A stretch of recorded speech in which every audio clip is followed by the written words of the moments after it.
So in accordance with the regulations for such matters, we're recording this session, and that will be made available on the CSCU YouTube channel as of next week.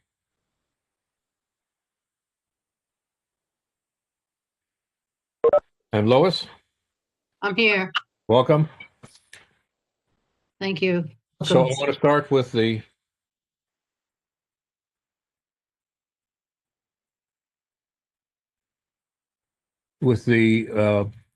minutes from the last meeting. So you should see it, I hope, on your screens. I can't see it on mine, but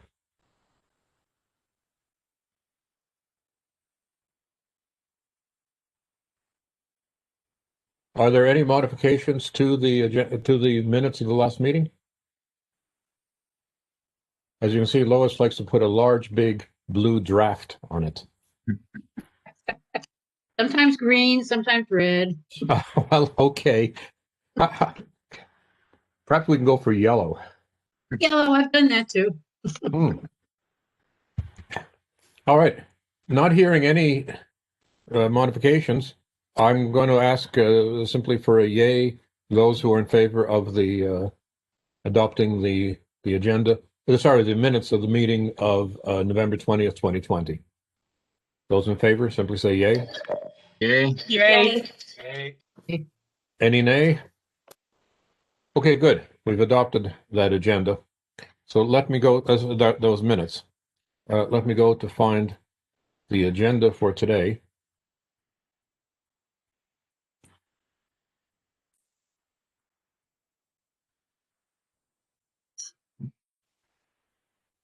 Okay, just 1 second here. I thought I had it all lined up.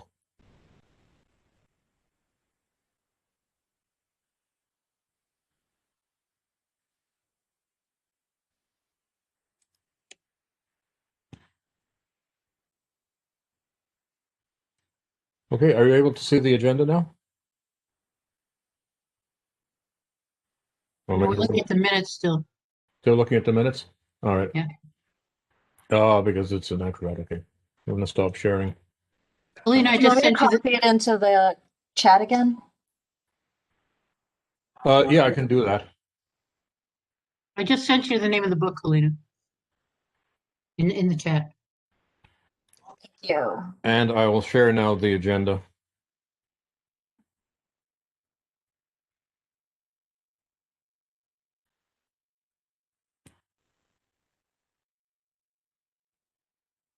And as you can see, the items, can you see the agenda now? I'll try and make it a bit larger if I can. There we go. Can you see that now? Mm-hmm. Okay, so the second item, and I think we should schedule an hour or an hour and a quarter for that, is our discussion, questions and answers with David Levinson and Michael Rook. As we know, David Levinson has been appointed as the interim president of the CSCC, and Michael Rook, currently president at Northwest Community College, is also the interim provost at CSCC.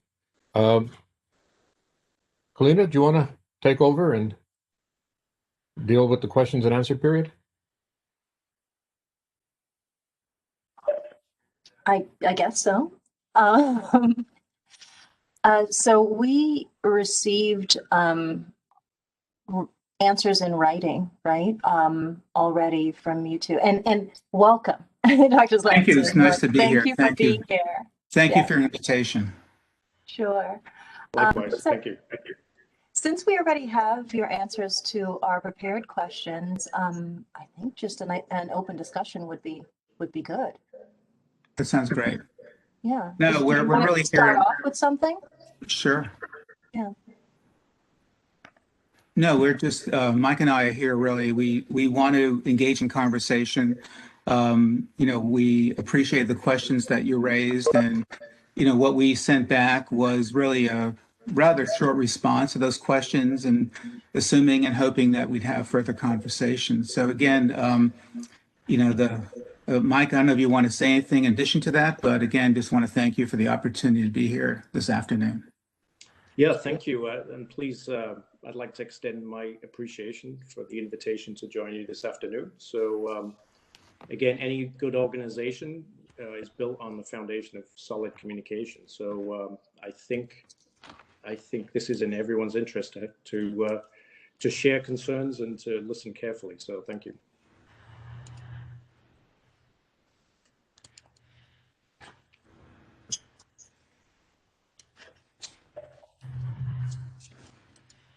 Okay, I'm going to stop sharing the screen so we can see each other.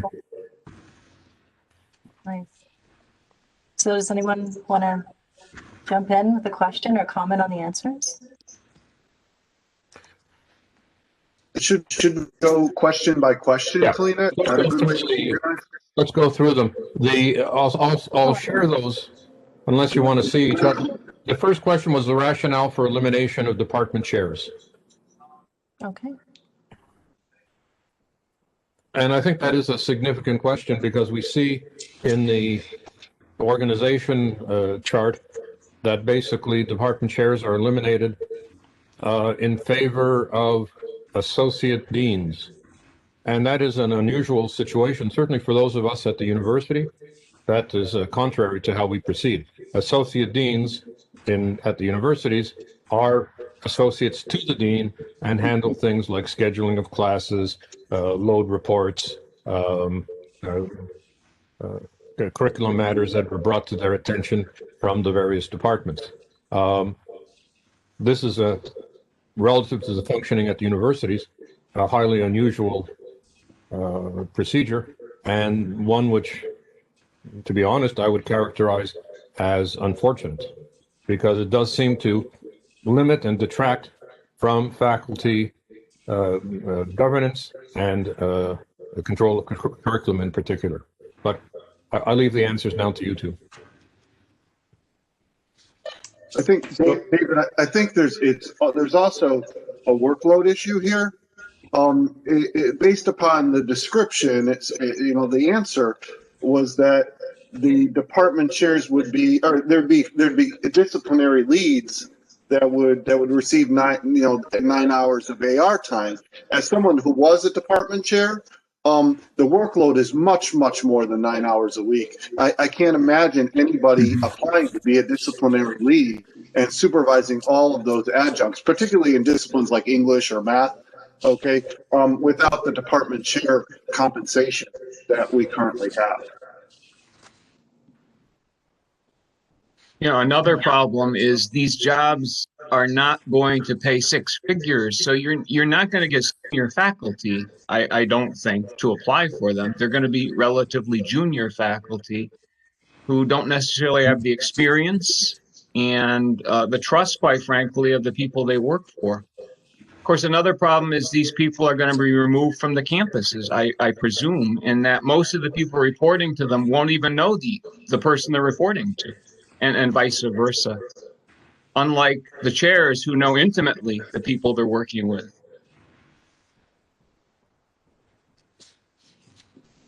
I know that one of the reasons, with the issue of the associate dean, we should definitely discuss this further. But one of the things we tried to do with the idea of a 3-year appointment was really trying to honestly bridge the chasm between administration and faculty. So that was the intent there. I think in terms of workload, I understand, like Ron, what you're saying in terms of that. Clearly there are going to be new collective bargaining agreements that I think by end of this year. And clearly that has to be addressed because, granted that departments vary in size and that will have a determination, I believe, in compensation. Yeah, if I can jump in, if that's okay. One of the things that, a couple of points I would make just to start off. And again, I hope everybody received the answers that we submitted because all of the key details are in there. But one thing that I did not put in there is that this is not a new proposal. So this was actually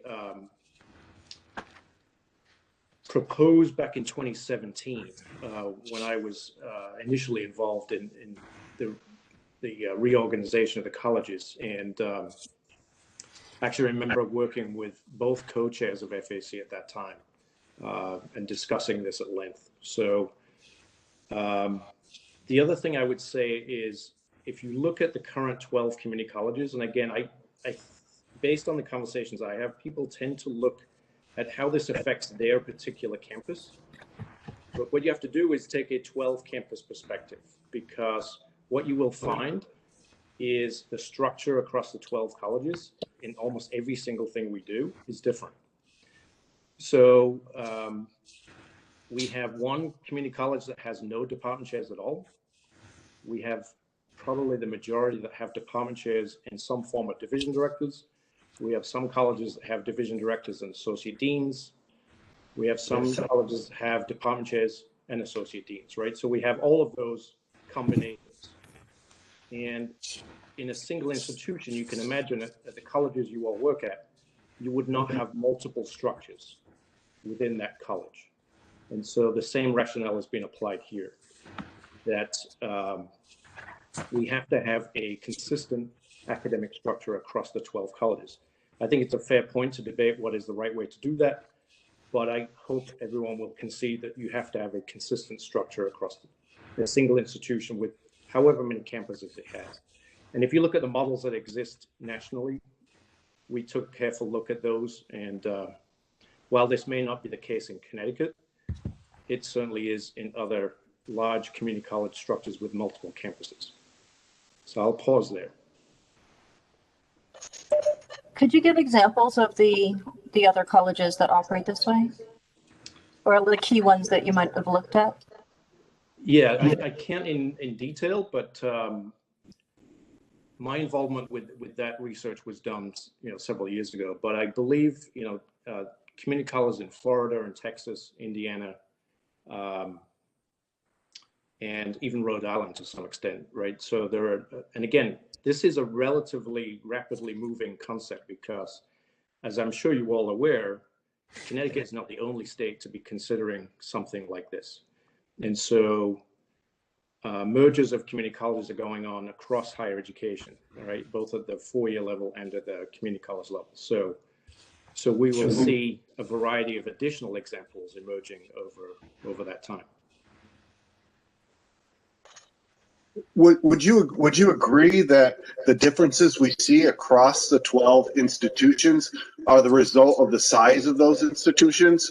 And given that these campuses are not going to either shrink or grow, they're going to be about the same, that the size would still continue to dictate the kind of structure that each campus would need. I would agree with that in principle.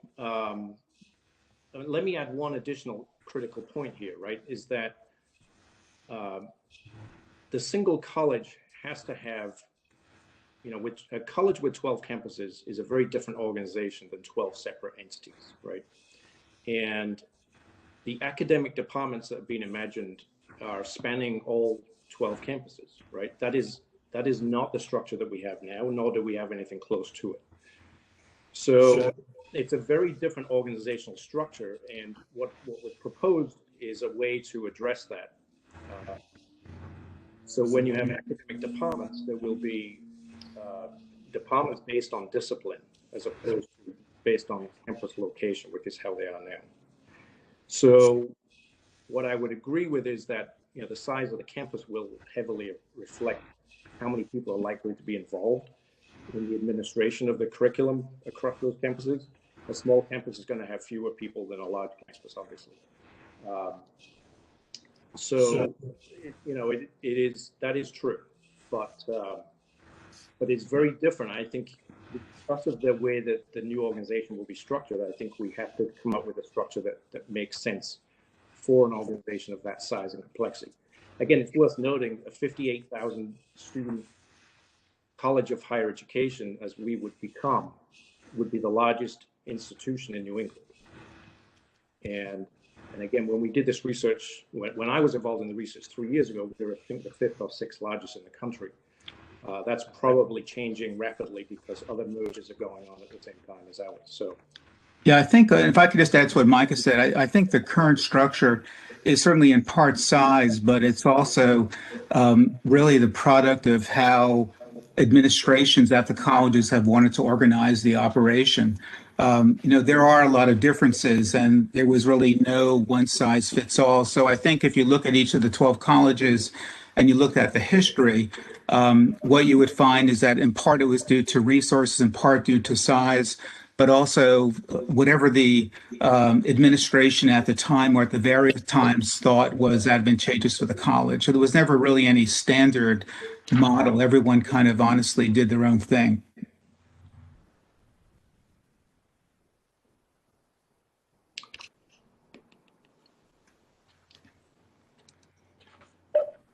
Should we move on to, Oh, sorry. Can I speak to that real quick? I've just wanted to mention that I thought that the whole idea with consolidation was to also provide more services to students and have the students be at the forefront and to worry less about the structure. I guess, let me just put it this way. I think that not having department chairs can harm students because faculty rely on having someone on campus that they can turn to.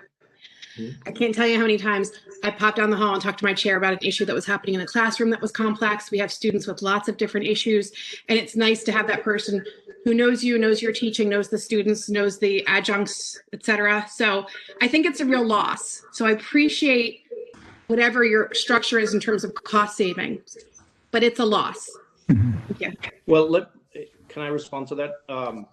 I would actually argue it's a gain, because if you look at the full structure, which again, we haven't got to that level of detail in this conversation, but if you look at the full structure, you would have an area of study dean, you would have at least, I would say, around 18 to 20 associate deans. In addition, you would have discipline leads at each campus. Large campuses may have multiple discipline leads. So actually, you're going to have more people engaged in this work than we have now. So, I would not characterize it that way. Well, I appreciate that, Mike, but I feel like when I hear dean, I think hierarchy, and I feel a little bit nervous. I did before when early in my career about that chain of command. And when I think department chair, I think ally and friend, and someone I can trust who isn't going to penalize me in any way, who I can be vulnerable with. And I think there's a real human element there that I think just goes to a different level with dean. So I think that it can look good on paper, but I think I will feel a loss. Let me rephrase it. So I appreciate your point, but I will feel a loss. Let me touch on the trust issue, because I think that's the second time it's come up, right? The associate deans will be recruited from full-time faculty at the 12 colleges. So these are your colleagues. And also the discipline leads will also be recruited from full-time faculty. So I would hesitate to raise the concern of trust, because that I would hope that we would work and trust our colleagues that we work with as we do now. So let me pause there. I just want to say one last quick thing to this, and then I'll. So I believe I read something in the proposal that those positions would be pulled out of leadership positions of faculty who have been engaged in work already. So that would be the people who all along have not been resistant to any of these changes and sort of been doing. And so I don't know if that's true or not, but I thought that I read that the people in those positions would be coming from the pool of people who had already taken on leadership positions in this past year. And I don't know that. That is not true. And I just want to make sure I emphasize that, because again, one of the purposes of coming to this meeting is to try and, eliminate false assumptions that seem to be circulating, right? So there has been no conversation whatsoever that I've been in that has even tackled the question of who's going to fill these roles. We're far too early in the process to do that yet. What we are saying is that those discipline leads and those associate deans will be recruited from amongst the full-time faculty. That's as far as it goes.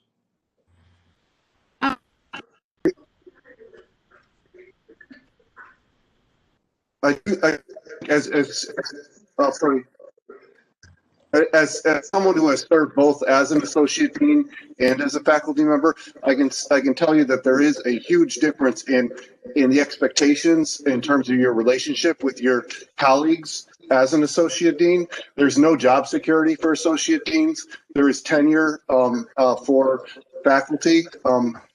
Faculty, you can have much more candid conversations with someone who's a tenured faculty member than you can with associate deans. Associate deans tend to be very, very nervous about losing their job should they say the wrong thing. So that's a problem in terms of you can trust them, okay, but they can only go so far in terms of their job security, in terms of supporting faculty positions. Yeah, see, what I would like to see, in response to that is, I believe associate deans and for that matter, president should have academic status and should have some level of job security.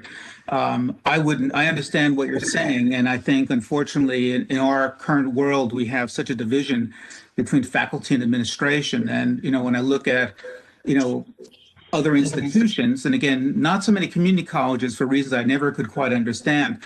But, four-year institutions, you see that, deans, administrators have faculty status. I think that's to me, a very important principle that I want to see implemented in the new college, which again, I think we reflect in the associate dean position as it's currently drafted.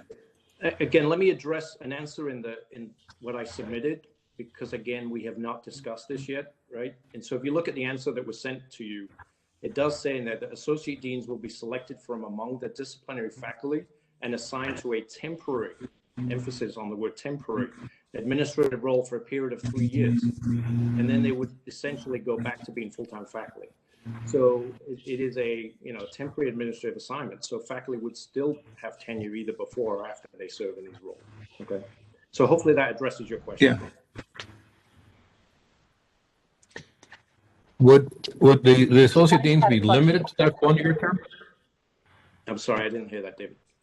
Would the associate deans be limited to that 1 year term? No, 3 years. The 1 3 year. Yeah. Okay. Again, Sorry. it doesn't have to be exactly 3 years, but that's what we're contemplating at this point. Michael and David, this is Mike Shea. I appreciate what you're saying too. I just want to follow up on Jen's point that I know what you mean about the trust, but I think one of the things that builds trust with chairs, at least the chair selection process, is even though the dean selects the chairs, it's mostly based on the faculty selection. You vote, they choose their chair, and I would gather that when you said the directors will be recruited from faculty, I presume the appointment though will be decided by administration rather than faculty. One thing that might help you, so there's some noise. My noise in the background that's making this hard to hear. I apologize if it is. I mean, I don't have any noise in the background. I can hear you, Mike. I'm hearing echo. So anyway, all I want to say, Mike and Dave, is that it might work better if you let the faculty choose those members rather than having them appointed by the administration. I think that would build the trust a lot more. Sure.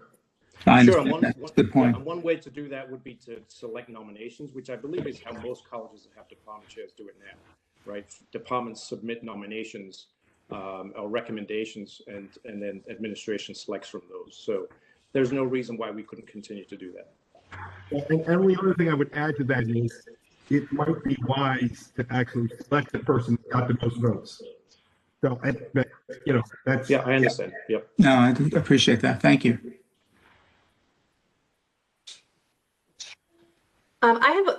This is Mary Beth Raczewski. I just have a follow-up just about the discipline leads that you were talking about. So like currently at my campus, we have discipline coordinators. Our full-time faculty don't report to the discipline coordinators at all, right? So the adjuncts would report to, or be, underneath the discipline coordinators. But like as a full-time faculty member, I would go to my department chair if I had a question or an issue. Are those discipline leads gonna still sort of be that role of mostly relating to the adjuncts, or would full-time faculty members then be reporting to discipline leads who would then report to associate deans? I'm just trying to understand Sure. how that structure works. Sure. Again, there's a lot more detail on the website under Students First, because we did get a lot of questions on this when it was proposed back in May, and you will find a lot of answers to maybe some of the questions that we don't get to there. But let me answer that one first. So the reporting structure is very clear. So the full-time faculty will be reporting to the associate deans, all right? Because again, you want to have consistency, which is one of the things that we do not have at this point. The discipline lead's primary job duties will be to supervise the adjunct faculty, which, as you can imagine, is a significant task given how many we have, right? It's estimated it's at least 60 to 70% of our faculty or adjunct faculty. There will also be a local point of contact, right, for that discipline, so that there is a level of coordination at each of the campuses, okay? But the reporting structure of full-time faculty will be to the associate dean, not to the discipline lead. Thank you for clarifying. Sure. And of course, the unfortunate consequence is that on each campus is you will be dividing the full-time faculty from the adjunct faculty. Currently, certainly at Tunxus, the departments are quite close-knit, both part-time and full-time. We see ourselves as colleagues, and we collaborate and work together. This is really going to put a division between the full-time and the part-time faculty. It may, Fran. I think what I would say is that one of the things that will be happening sooner than later is asking faculty, well, let me pose this as a question really rather than an answer. How often, and again, set COVID aside, but how often does the faculty get to meet with their colleagues from from the same discipline from the other colleges, right? I think that used to happen years ago. I don't think it happens much anymore. Right. In the future structure, those disciplinary departments will be meeting at least monthly, and also would be open to the adjunct faculty. So those, so the opportunities for cross collaboration and collegiality within that discipline will be much more than they exist right now. And just to add, it's something that we need to tend to. I mean, I think if you look at NETCHI reviews of the past, at least in institutions like where I was in Norwalk, there's always been concern about the chasm between full-time and adjunct faculty. So, again, I think as we create the new institution, we need to be sensitive to that. And my friend, I appreciate those concerns because there really does need to be mechanisms for integration, which I think is really important. I think I don't know, we want to move on to some of the other questions because we're running out of time. So David, Lena. So I'm afraid that if we go in order, we are not going to get to the last questions. I don't know if anyone has any that take priority that we want to go to immediately. If not, I'll go to question 2 and I'll read very quickly.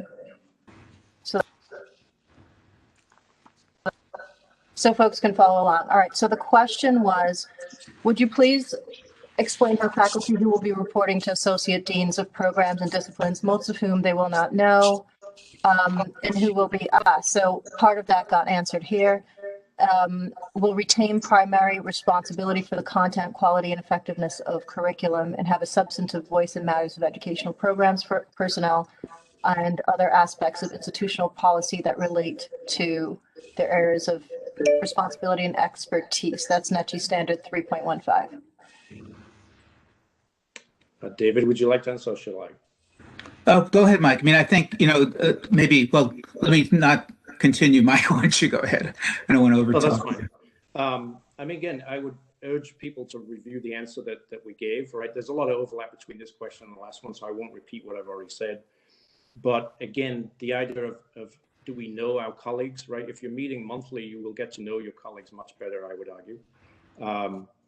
And all curriculum in the future college will be handled by that disciplinary department. So the courses, the assessment, the learning outcomes, all of that will be governed by discipline. So if you're I'll use philosophy as an example, right? If you're a philosophy faculty member, you will be working with your colleagues who are philosophy faculty members across the campuses, looking at the curriculum, defining any changes that need to happen, new courses that can be devised, modifications to learning outcomes, all of that above, and that will happen in monthly meetings that will begin probably around 2022.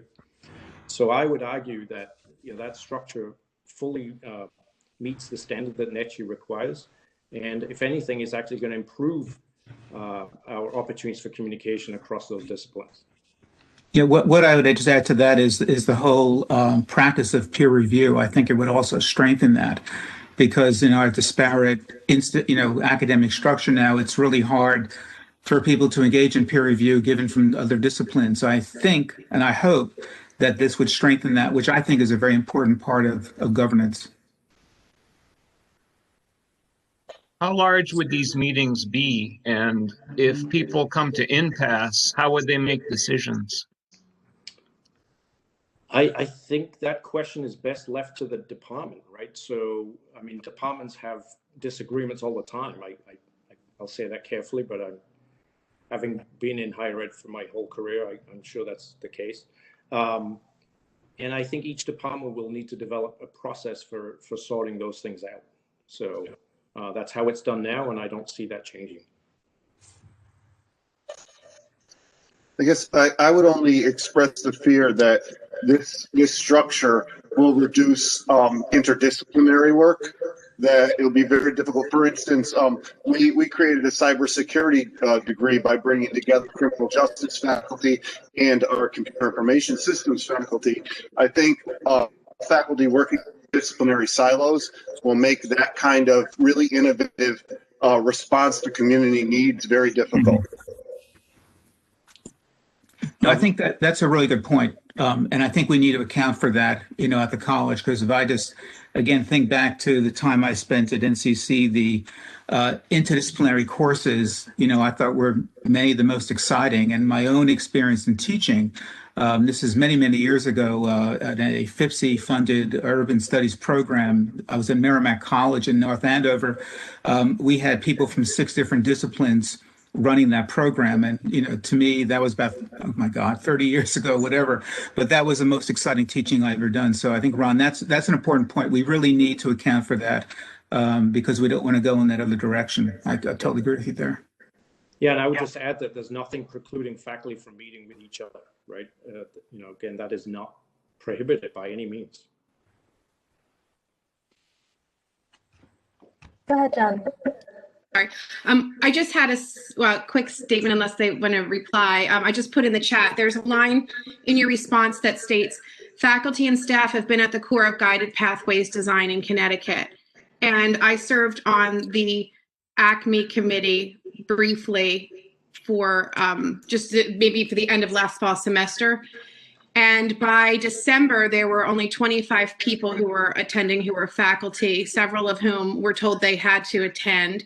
By the spring, there were fewer than 15 faculty, and by the summer, there were fewer than 12, representing all of that work. That it was stated that that work, the document that Dr. Gates sent, went through CSET, but it never came through CSET, even though we had a liaison through the ACME work who we asked to attend. So I don't know that the statement of faculty and staff, when I read the statement, faculty and staff have been at the core of the guided pathways work, in that example related to English coursework, it doesn't read to me in the same way. So I was wondering if you could speak to the issue of the numbers, the lack of sort of a real number of the amount of faculty who have participated, because it seems like, well, so many, or there are numbers thrown around, but it seems to me like a lot of times when I read responses or information, it seems like when we don't have to talk about why people chose to not participate. But I just hope that we can be honest that a lot of people didn't like the way things played out, and I just wanted to kind of make that point. I didn't feel as though that was representative of how things worked for ACME in terms of faculty participation, at least on the English side. So I just wanted to say that in closing, but I won't ask any more questions. But I really appreciate your time. Thank you so much. Yeah, no problem. Thank you.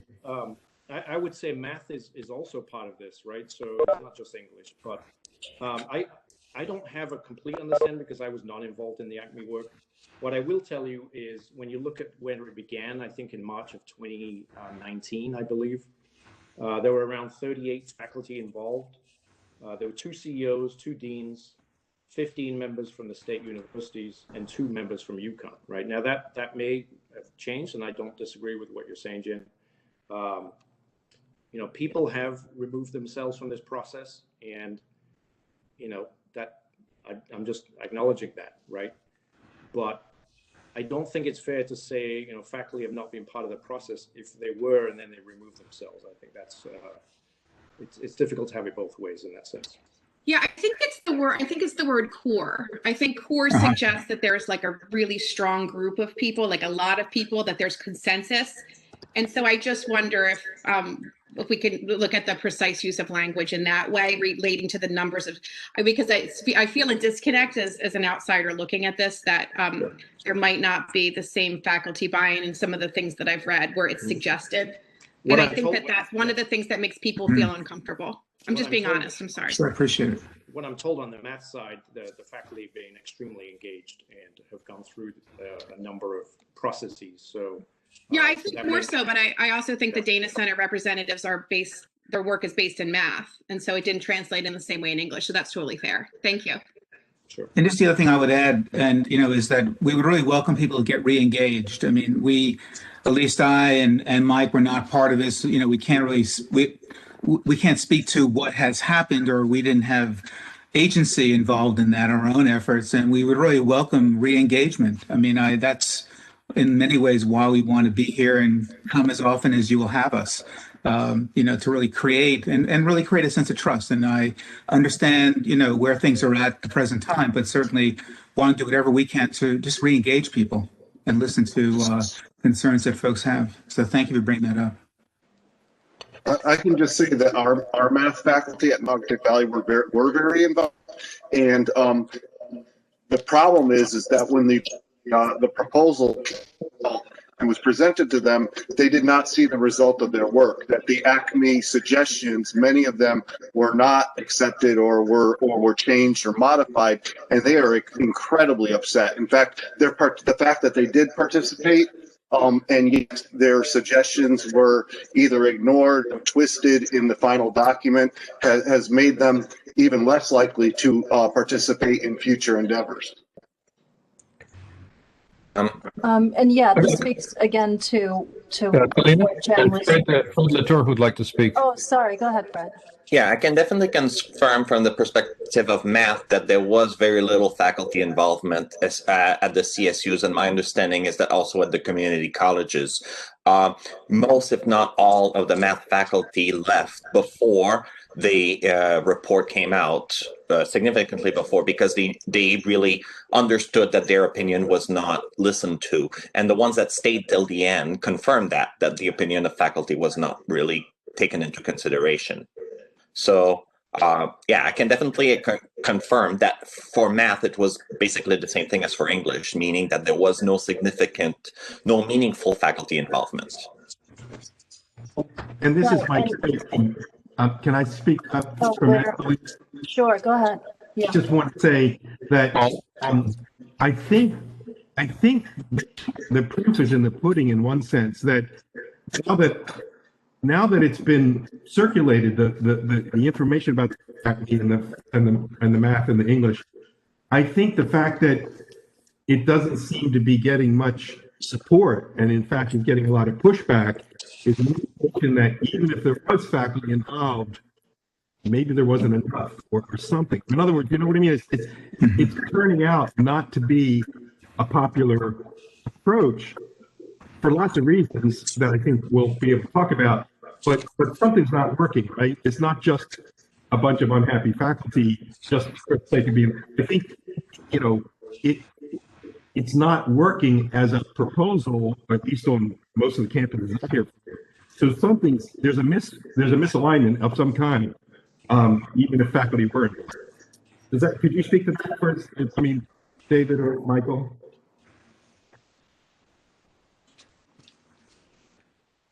At least for me, the issue. I mean, I was not involved in the actual formulation of what went on, but this is the time for open comment and feedback. And, I think, Mike, what you had just said, and what others are important. And, I know there's a research base from the Dana Center that supports a lot of the work. But again, what has to happen is, local engagement, local buy-in.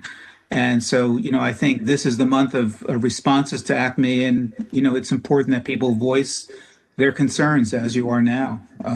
That's, I think, the most important thing. Yeah, I would agree with that. So that, again, all of these proposals are draft. They're all out there for public comment, and this is the opportunity to make known what the concerns are. Thank you. I want to say that I know that that work is being done, but again, the people who, so in math, there are people who were very involved till the very end who see the end product as unrecognizable. And there's actually a chart out there that compares all of the areas where it just doesn't match up to what they recommended. And one of the points, as Fred pointed out, with the CSUs not being involved, is that the key issue is whether or not this will really work with the universities, and that has not been sufficiently considered either. And this leads, I think, very well into the question in the chat that folks want to see next, which is question 13. So I will read that if we're ready to move on from this one.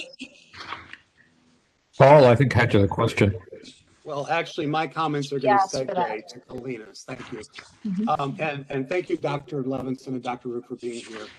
My comments will segue to 13. I had actually asked Kalina to read that one, but they're also applicable to this conversation that we're having now. I've been at Capitol for 29 years. I've been the elected chair of the Senate many, many, many years. And I served on a couple of the summer committees a couple of years ago. And then I also served one meeting on the statewide governance committee. And I believe you were there, Dr. Levinson, but I know that neither of you are to blame for any of this. I recognize that. And we faculty, our Senate passed a resolution like most of the other colleges, as you know, recommending that people withdraw from these committees. I actually withdrew from the statewide governance committee prior to that, just because of the way I was treated at that committee. And it is not at all different than a lot of comments that I've heard from my colleagues, both that are Senate colleagues of mine and colleagues who have expressed their frustrations at Senate meetings we've had where we've discussed these issues. The one statewide governance committee that I went to, BOR staff heavy, that's the first thing I'll say. But also, we were discussing accreditation of individual healthcare programs, which, as you know, was kind of an iffy area and still is, I believe. And so I brought up that point once, and I was told in a rather dogmatic and rude way that it was just not true what I was saying. I was then allowed to speak by the chair, Pat Buffard, who I served as an interim dean or an interim director at Northwestern Community College for a while at the request of Barbara Douglas. But so I know Pat well, and she allowed me to continue. And this is all documented with Pat by way of emails, I might add. And so I was allowed to continue, and the BOR staff member, again, cut me off and told me I was not telling the truth. I'm a liar twice at this meeting. Later on at the meeting, that BOR staff member backpedaled and didn't apologize, but backpedaled and said, well, maybe it's an issue that we need to look into further. So I know these are anecdotal and they may or not be of any consequence to you, but again, we as faculty who've been in these meetings, who've been completely disparaged and maligned in these meetings, that's why we withdrew, whether before or after Senate's made resolutions to withdraw, but that's the very reason. And if other faculty want to continue in these meetings, I commend them. Good for them. I respect them and their work. But the ones of us who have withdrawn, who have been very vocal about this, are dismissed as whiners, and we're dismissed as, just anecdotal evidence of incidents that just happened on rare occasion. So I just want to let you know that I was called a liar twice. That is not uncommon from colleagues on my campus and others. We're not liars. We're not whiners. These are issues that have because of that, all 12, I believe all 12, maybe I'm incorrect, but have passed resolutions along these lines. So I think it's something that needs to be taken seriously. And I appreciate you, Dr. Levinson, in saying we're hoping that, you know, we can heal those wounds, so to speak. I don't know if that's going to be possible given what has happened the last couple of years. No. Thank you. Well, thank you for pointing that out. And, you know, it pains me because at the very least, if we don't have a basic level of civility and respect to one another, there's no really foundation for discourse. So sorry to hear that, Paul, and I appreciate you bringing that to our attention. Yeah, let me say the same thing. Again, I don't know because I was not part of those meetings, but in my role as interim provost, that is not the way we will operate in the future. So, you know, and I will be held accountable on that, I'm sure. So I think it's important that we, you know, we do have that level of civility, and, you know, that is not something that will be tolerated. So I'll ask question 13 now because it's related. So when college governance bodies pass resolutions indicating that they did not want representation on consolidation committees, college administrators were encouraged to recruit volunteers from that college anyway. Those volunteer recruits have been treated as representatives of their college, even though the governance bodies expressing the official voice of the faculty and staff have clearly stated that such recruits do not speak for them and that their participation should not imply that they endorse the efforts or products of those committees. Likewise, the names of faculty and staff have been attached to documents they have never before seen and that they may consider harmful to students and to their own professional integrity. Speaking on behalf of a group against their will is coercive. So this is a three-part question. First, is this the style of governance that we can expect from SCC? Second, if not, when will you have sufficient authority to end this current mode of engagement with faculty and staff? And third, what guiding principles and commitments will you put in place to ensure more productive relationships with those who serve our students and who are our content experts? David, I'll defer to you unless you want me to go first. I'm happy to. Let me go first. You know, I mean, to me, the issue of governance is very important. You know, and a little bit of history. When I came to NCC in 2004, there was not a functioning governance structure. And one of the things that I am very proud of is that we formed an all-college senate at NCC, you know, which continues to this day, as you, I'm sure, all know, and under Lois's leadership. And I guess for me, the issue that, you know, governance is advisory, but as I was saying before to what Paul said, we need to be respectful and value other opinions and other perspectives. And so, you know, again, you know, as Micah said, I can't speak to, you know, what has happened before. You know, I was certainly at NCC when a lot of these concerns began to mushroom. And, you know, all I can say that that's not the way I operate. You know, and that's not what I want to see happen in Connecticut State Community College. And I know there's a governance proposal that's out there that has been worked on. And, you know, honestly, I have not intervened in that. I wanted that body to formulate its model. You know, I know it's out for comment, and I'm aware I just received something from our community college of major concerns that the Senate at the college has expressed.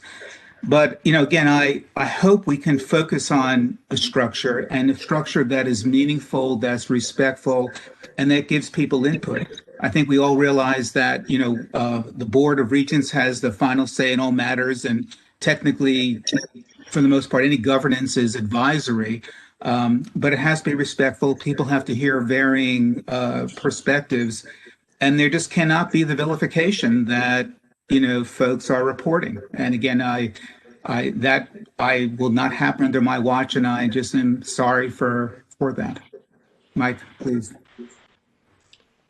Yeah, no, I would agree with that, David. You know, in the answer, and again, I think this is the core of the answer for me is, you know, it's put in there that it's in everyone's interest to develop a new understanding, a mutually agreed upon set of professional responsibilities for the Senate and the Congress, right? So we have an opportunity, I think, with the new leadership of the new organization to start with a fresh blank slate, so to speak. And you know, I think you've got David and my commitment to start doing that.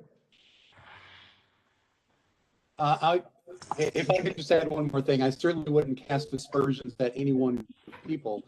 But, you know, I'm looking in the chat notes over here as well of comments when I was speaking. But I will say, generally and seemingly, the vilification was coming from one side, directed at the faculty. So if we're going to work on communication and civility, I would hope that you address that not only to the faculty and staff at the colleges, but at your own. Thank you. Could I ask a quick question? I'm a sort of an outsider with respect to the community colleges, but I'm certainly learning a lot. And I've been extremely pleased to have been able to serve this year with all the community college faculty who are here. And when I look at the proposal for, you mentioned, Mike, the Congress, which would consist of 12 faculty, one each from the former campuses, by the former independent community colleges, 12 professional classified staff, and 3 students. So the teaching faculty would be, in fact, a minority in their own equivalent to a Senate. From the point of view of the university experience, that's abnormal.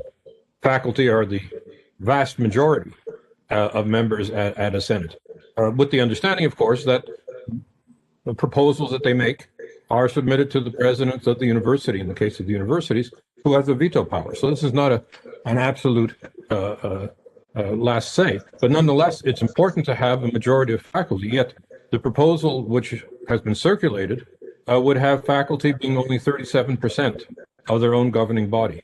So I wonder if you could comment on that. And let me just clarify, David, are you talking about the Senate or the Curriculum Congress? No, I'm talking about the, I'm talking about the College Senate, not the Curriculum Congress.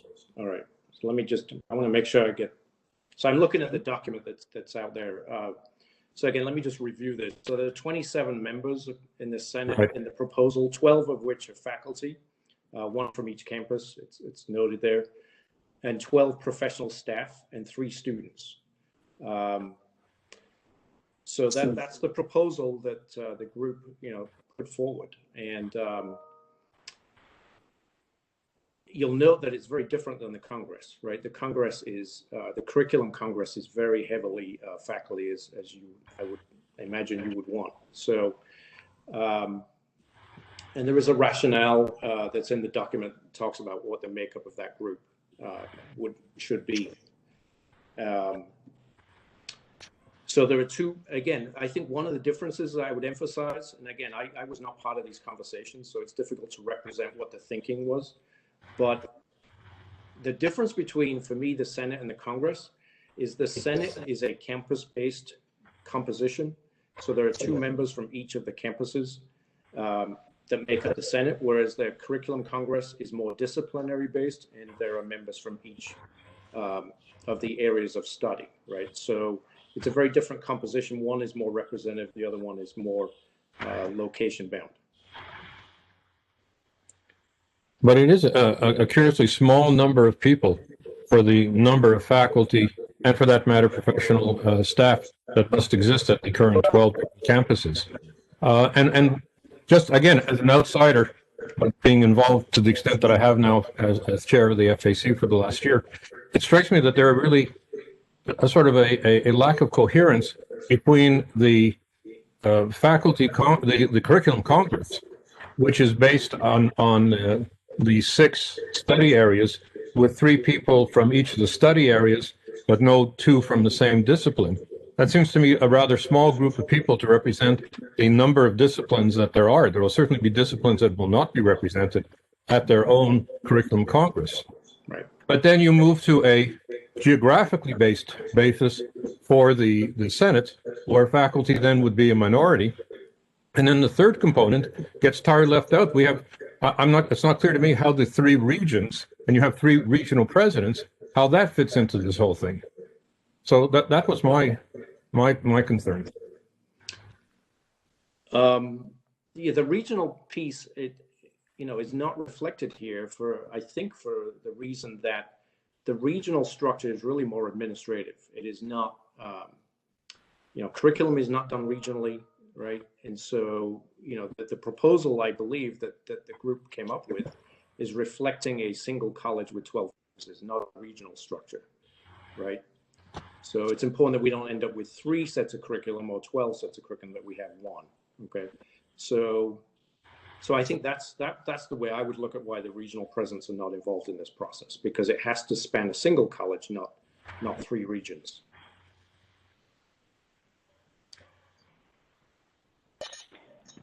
This is Barbara. Could I say something? Go ahead. Okay. I think what we're caught in here is the process that has taken place so far, being run by some people at the system office, has been disrespectful in many ways, one of which is if people on committees decided against something the system wanted, the system just did it anyway, and in some cases disbanded committees or replaced people. They looked for compliant people. They lost our best people. Our best people have all withdrawn from the process in disgust. And here we have the product. They did so much to determine the future of this community college, and it has not been with the approval of our best people. Our most involved, most dedicated, most passionate people about the students have not been involved. And now you're in the position, the two of you, of defending all the work that's been done through a process that you were not part of.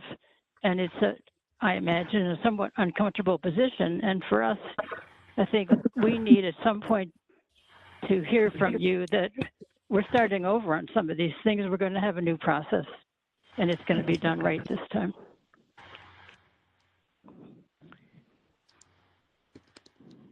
That's it.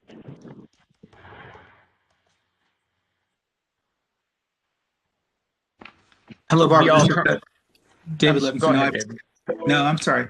No, I appreciate your comments. And, again, Mike and I are committed to engage in civil discourse. We want to do what we both consider is the right thing. I think our values and beliefs parallel what's been voiced this afternoon. And, again, that's our commitment. So we are, a lot of the work had been done before we joined the initiative, but nevertheless, we are the initiative right now of Connecticut State Community College. And we, both of us, and I would say for everyone who's currently involved on our staff, wants to do, the proverbial and meaningful right thing. But I appreciate your comments. And Barbara, what I would say, I do thank you for those comments. Again, let me just emphasize what I said earlier, which is that this is a draft proposal, right? And you can imagine how difficult a task it is to determine a shared governance structure for a college that has never existed before in Connecticut. So we have no precedent to base this on. So this is a complex request that was being posed. And what all we have at this point is a proposal that is in draft form and is seeking input. So if there are problems with it, I think this is, as I said before, the perfect opportunity for whatever group to put forward what needs to be improved. Because again, it's highly unlikely that you will get it right the first time. And so I think, the opportunities here to improve proposals, just like we approve many things that we put forward the first time and then we revise as we go along. So I'll pause there. Yeah, and please copy me and also Mike, because that's important for us to hear and to catalog. So please do that. Could I just ask you a question and a request, I guess? In the draft of the statewide governance document, the Senate and things like that, again, the one meeting I was at, I broke out in a small group and discussed those things. And when the group came back together, I asked So if the statewide government, Senate and academic issues will be held by a group, what will be the role of the individual senates at the colleges? Now, I know that there are different governance structures at different colleges. We have all of our committees are elected each year. The chairs are elected each year. It's a very formal process. So when I ask what the role of the senates and the governance at the individual colleges would be, one of the BOR staff members who was more or less running the meeting replied, well, if there's, a couple of students get into a fight and there's a security issue or new security policies, then that's something that the individual college would take care of. But by the way he stated it, it would be minimal at best as far as internal governance. So, my question would be relative to, do you agree with that? And my request would be is when you send out the document, if you could clearly delineate what the role of the statewide committees would be, and then what you believe would be the role of the internal governance structures as well. Thank you. Yeah, if I could, address that, one of the things that comes to mind in terms of what the internal college governance structure, campus structure should be dealing with are the very things that Ron raised before, the interdisciplinary work. I mean, there's going to be things that are meaningful for the local campus, whether they be, collaborations amongst faculty at that campus or working with community-based organizations. So I would think that the localized nature of our institutions, I think, are very important. And I think that, we'll have, 12, 15 branches, so to speak, of Connecticut State Community College, but, there will be regional differences and actually campus differences that will be reflected in the communities they serve, and also the faculty and staff who are present. So I believe, a local governance structure is very important to bring together those collaborative practices that are going on at a campus, and also, to provide organized feedback to the larger entity. Mike, I'm sorry, I think I cut you off. No. Thank you, David. I'm just going to reference a couple of the points that are made in the document because I think it answers the question, right? That the campus senate is primarily to handle educational issues that originate at the campus level. So if it's a local issue that pertains only to that campus, then that is the purview of the campus senate. If an issue involves or affects everyone, meaning the entire organization, especially if it impacts the curriculum of the college as a whole, then that would go through the higher level process, right? And so, there's going to have to be decision making at the campus level as to, is this issue just affect our campus or does it affect everybody? And if it affects everybody, then it would be moved up the hierarchy that has been proposed. If it is simply an issue that only affects the local campus, then it should remain there. But all curricular changes affect everyone if we have one catalog. Right? I mean, one of the arguments that's been made in your responses was that students could take courses and fulfill program requirements all over in multiple campuses. I would think that regardless of what curricular changes or modifications or ideas are presented, that they would by necessity affect the entire institution because we only have one curriculum.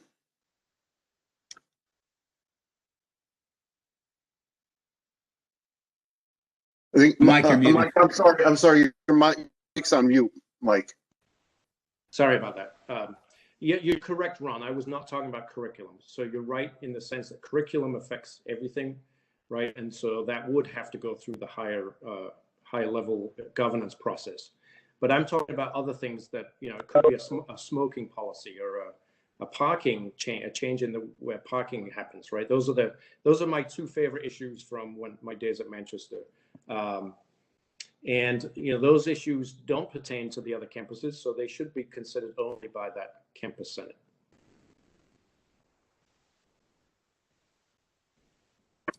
Mike Shea, do you still have a question? Yes, I do. Thanks, Paulina. But I thought Martin had something to say, and I'll be glad to go after Martin. Thank you, Mike.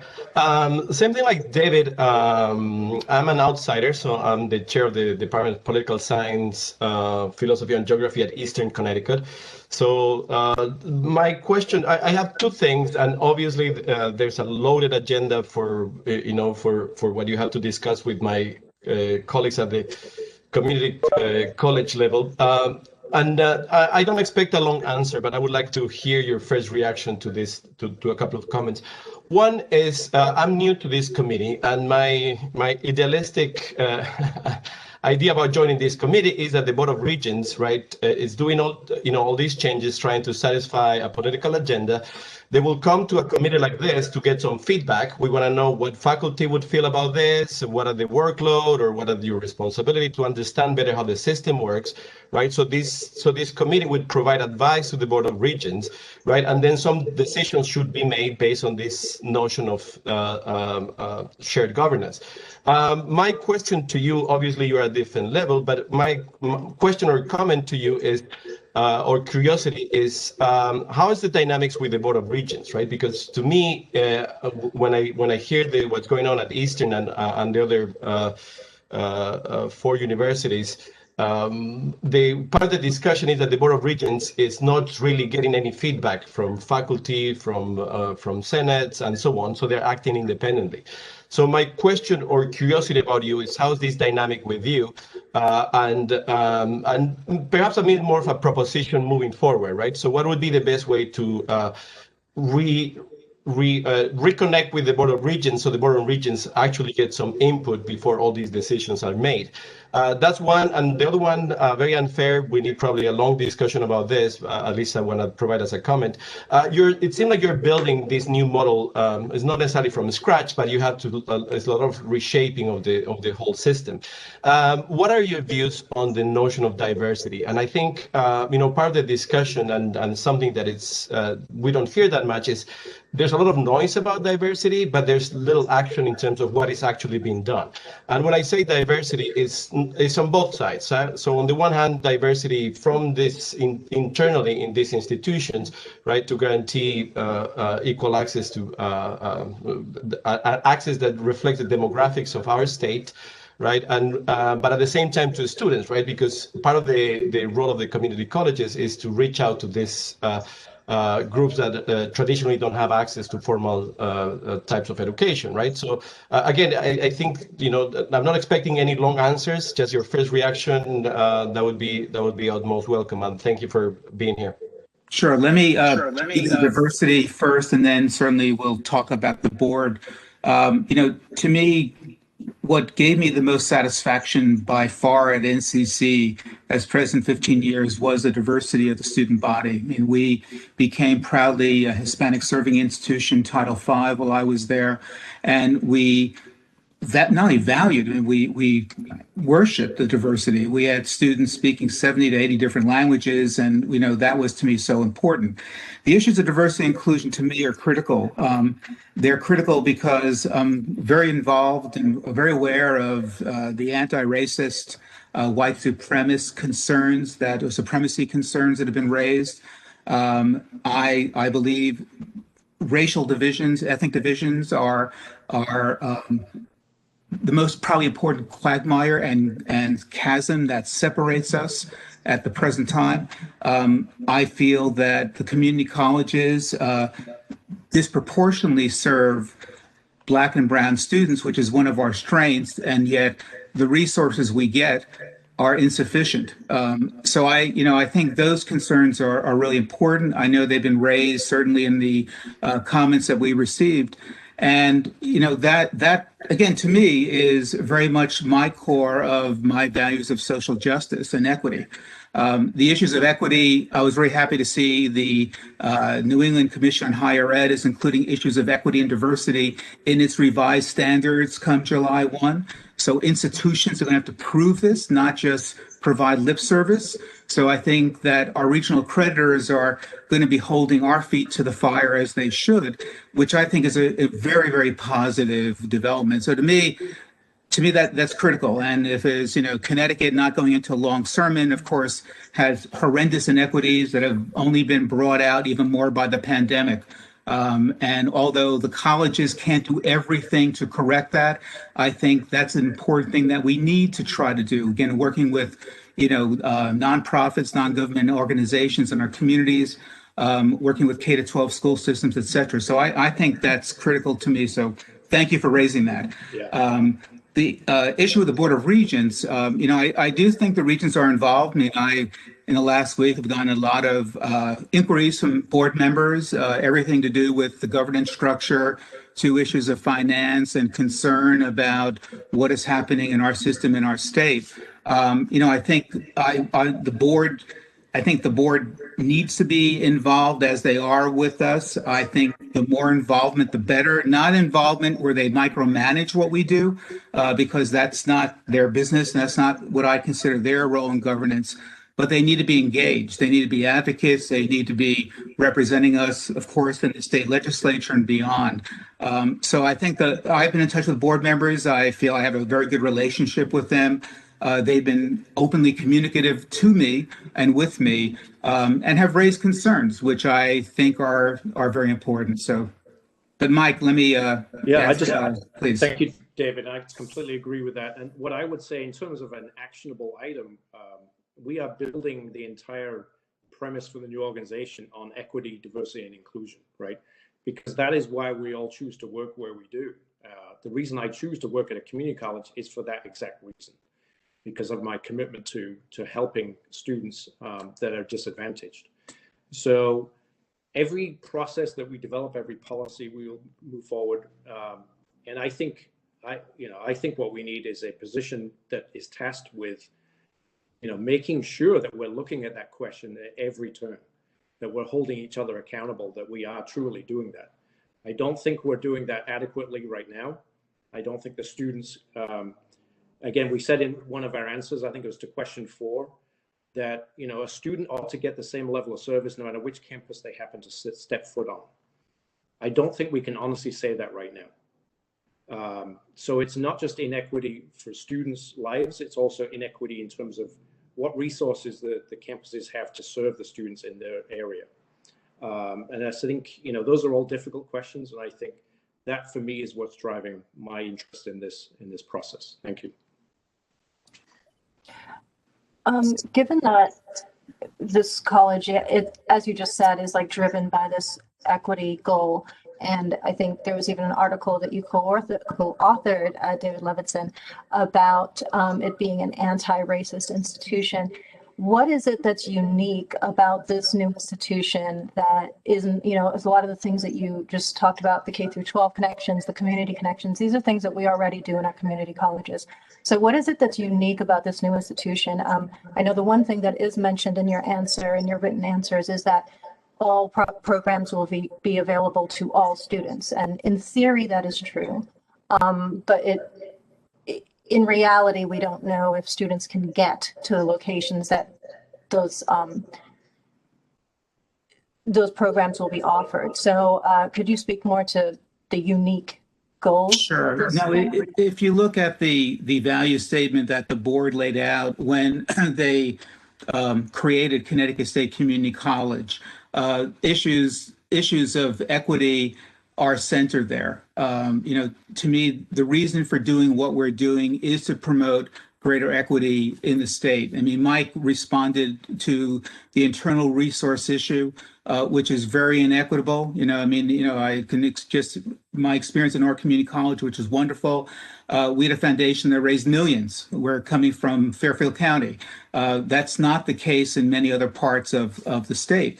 And so to me, what I see the college doing is trying to level the playing field, trying to provide the same opportunities for all, trying to leverage, whether it be through online learning, internships, apprenticeships, whatever we can do, so that all of our students can have fulfilling lives and careers that are going to satisfy their needs. So to me, that's what this institution's about, is putting together faculty from the same discipline so we can have greater coherence in what we instruct, and to have those kinds of conversations both locally and regionally and statewide that are important. I mean, one of the things that I, have spoken with the CEOs about is that, their engagement is going to be local, right? They're already doing that, but they're doing 1,001 other things. And to be able to focus on that local connectivity with K to 12 and with other nonprofits, to me, is really important. So to me, that's the equity piece. And again, it's not that we are going to solve everything. I wish we could and would, but we're not going to. But really defining that as our agenda. And, again, the practices we're trying to implement are research-based. I know there's a lot of concerns about a variety of them, and, let's definitely talk about how they're being implemented. But there's a bountiful research literature that supports things like guided pathways. So I think if we're research-based and really focusing on the issues of inequities in our state amongst our students and provide those resources. I have to say, when I came to Newark Community College in 2004 from Bergen Community College in New Jersey, it was like going to two different worlds, and it still is in many ways, right? We don't have certain things at our colleges that are just so basic, whether it be a health office, whether it be, housing assistance, the kinds of things that our students need, those wraparound services. So to me, when you look at the holistic case management, you look at what we're trying to do is really to address all of those many needs that our students have in order for them to succeed at the goals that they have set for themselves that hopefully we can shape and we can support. So that's my thought about that. But Mike, please. In the interest of time, I'm just going to support what you just said, David. So David Blitz, I just want to let you know I only have a few minutes. I have to leave. So, so if there are any questions, I'd be happy to take those. Or certainly, may I just follow up for a second though, because beyond value statements, I was hoping for sort of a concrete intervention. And while you say that this is research based, there are a lot of questions about how the research has been applied. For example, Laura Rendon actually wrote to the board to ask that her research not be misapplied and expressed grave concerns about the conception of equity that we might have been putting forward. But beyond that, just for the concrete thing, I think the one new thing would be the fact that like Norwalk can raise money at a rate that other places that may be more impoverished cannot, right? But when we're asked about concerns about losing connections with the community, we're assured that foundations are going to raise funds locally, and the funds they raise will be for their local college so that we don't lose that connection. So how do you reconcile that? Because it seems like are we trading one for the other? Are we committed to keeping the funds for the foundation at the colleges? Are we not? No, let me give you an example, because I agree the foundations need to stay local. Okay, Newark Community College and Fairfield County Community Foundation developed a family economic security program that was designed for students at NCC. The success of that program then went to Housatonic, and now it's at Gateway. And what has happened there is the New Haven Foundations and Fairfield County Community Foundation has come together and has created a fund for a program that basically serves single parents that have all kinds of childcare needs.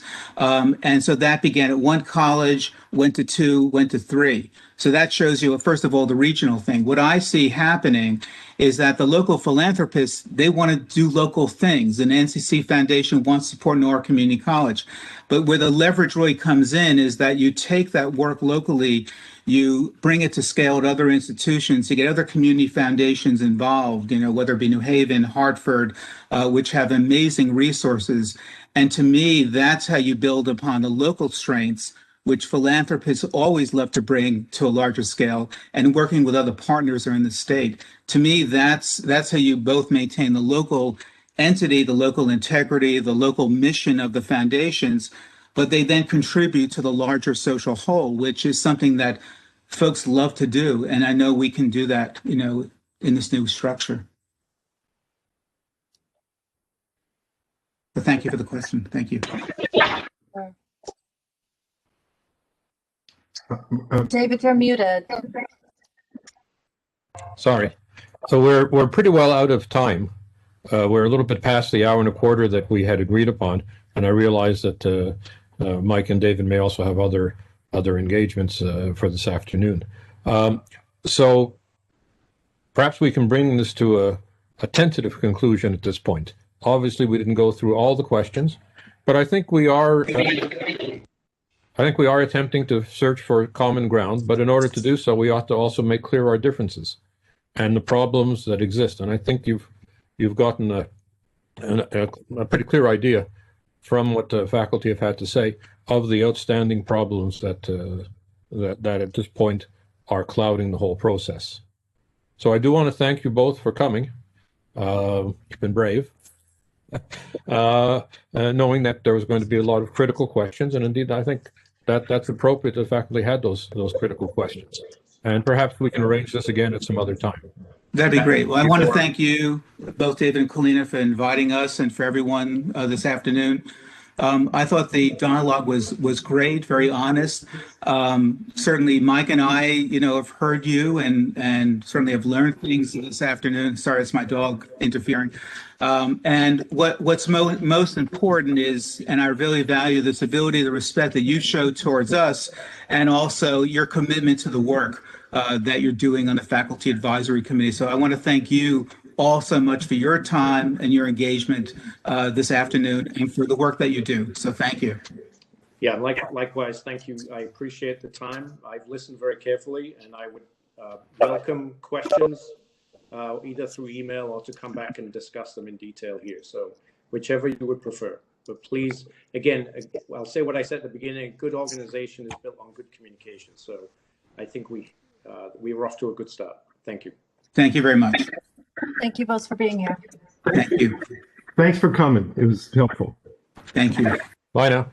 Bye-bye. Okay, let's continue with the agenda. There is one report from the chair and the vice chair, but there's one item which I would like to kind of move forward while everybody is still here. And that is an item which has just come into me, but it is item 7, which is search for CSCU president. I'll make that as part of my report, but I think that there's a resolution at the same time, and that I'll put that forward. As you know, I'm a member of the advisory search committee, right? There are 2 search committees, the Board of Regents one, which is the one that will make the final decision, and an advisory committee of 37. I believe a couple of people were added to it, students, so it may be up to 39 or even 40. I, like other members of the committee, am bound by confidentiality, and I intend to maintain that with respect to the names of individuals who may be nominated either by themselves or by others, who could be on the first list, the short list, the long list, or even a short list for airport interviews. On the other hand, I think there is one matter which has been requested that I bring to your attention by another member of the Advisory Search Committee, and that is a decision by the Board of Regents to not have any public meetings with the finalists, and not to reveal the names of the 3 finalists, nor to have any meetings with faculty, administrators, or the general public with them, so that the only announcement will be the name of the individual who has accepted the position. I received an email from a colleague of ours, Seth Freeman, who has asked that the following resolution be considered, and I'm going to take the opportunity to put it forward now, assuming I can actually find it on my screen. Can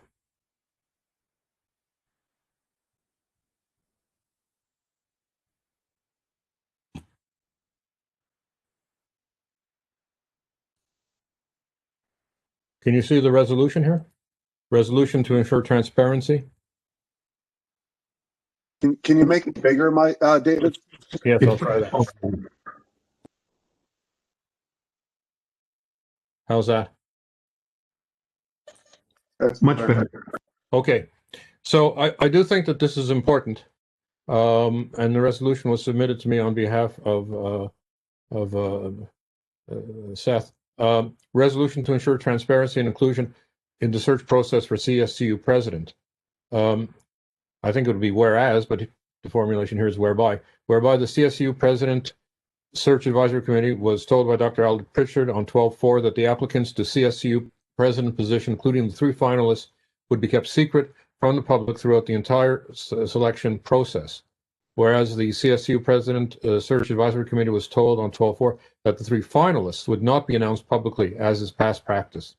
Whereas the CSU President Search Advisory Committee was told on 12/4 that the Board of Regents was prioritizing secrecy for the job applications over transparency, inclusion, and participation of our CSU staff, faculty, students, administrators, and Connecticut residents.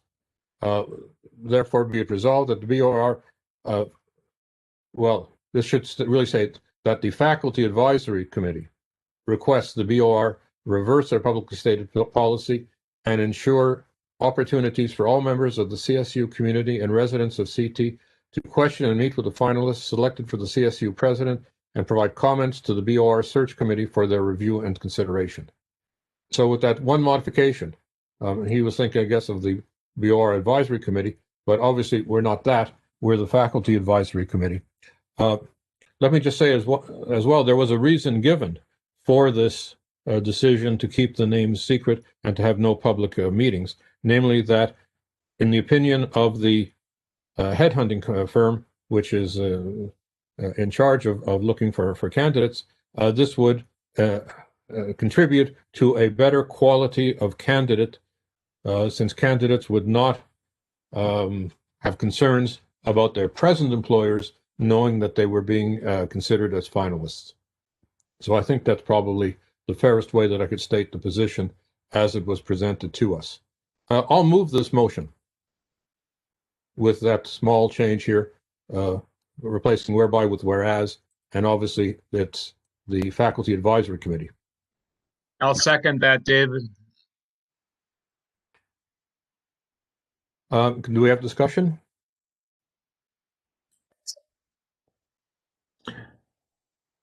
I would only say this, Mike Shea.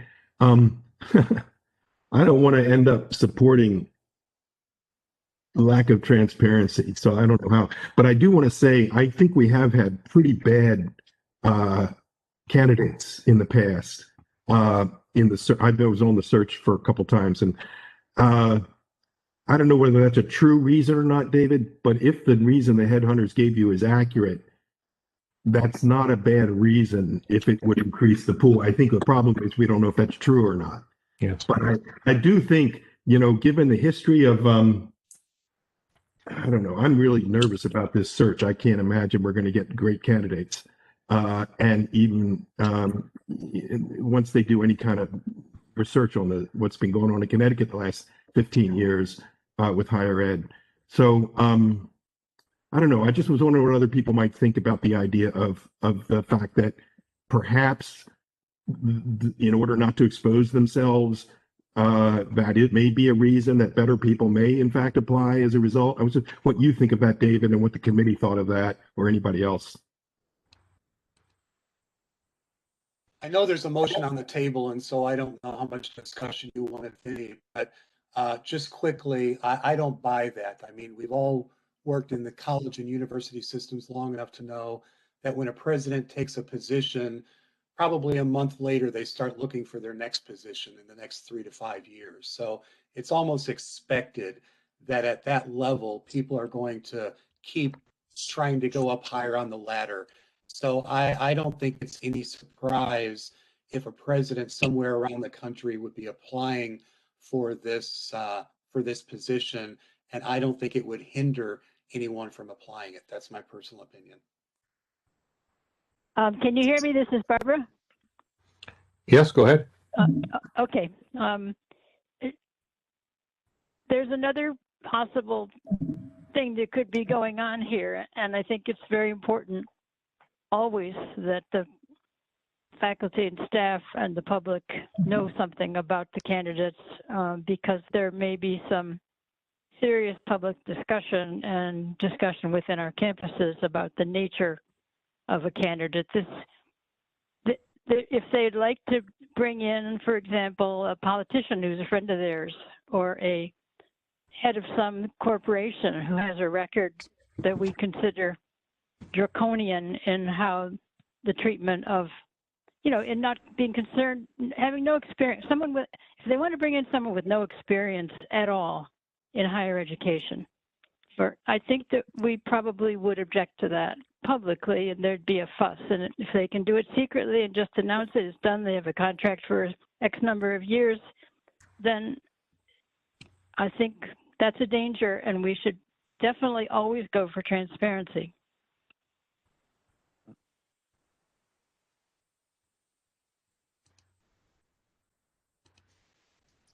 Yeah, I agree. I think that, well, one of the things about having it be transparent is you can see how politically astute the candidates are in terms of managing the expectations of the place that they're at while they're searching for other positions. I mean, you would think we would want someone who is politically astute enough in order to manage those expectations, and I think there is something to be said for someone who can apply for positions elsewhere while understanding that application, what that application will say to the institution where they are. So I think that tells you something about their ability to manage what right now is a pretty dysfunctional system. Lois? I agree with everything that was said, and on top of that, I have, first of all, I don't trust the Board of Regents, and I understand David Jimenez is on the search committee. And I agree with Mike, we haven't had the best candidates, recently, but quite frankly, who would want to apply to come into this snake pit? So I'm not expecting that we're going to have some really, really great candidates, whether or not it's published or not.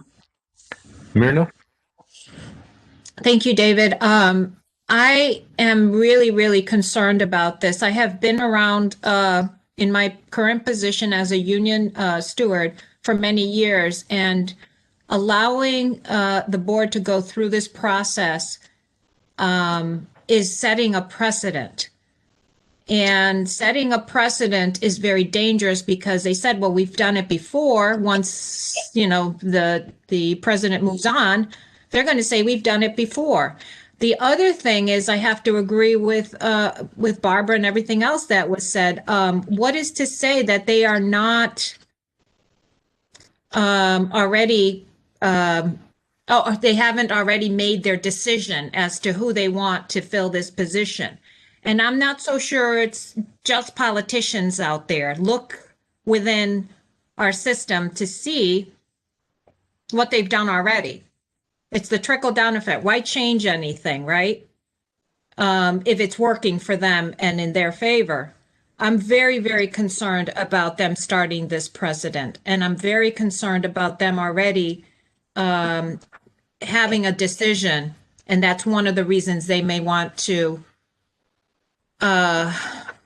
not make the process as transparent as it should be.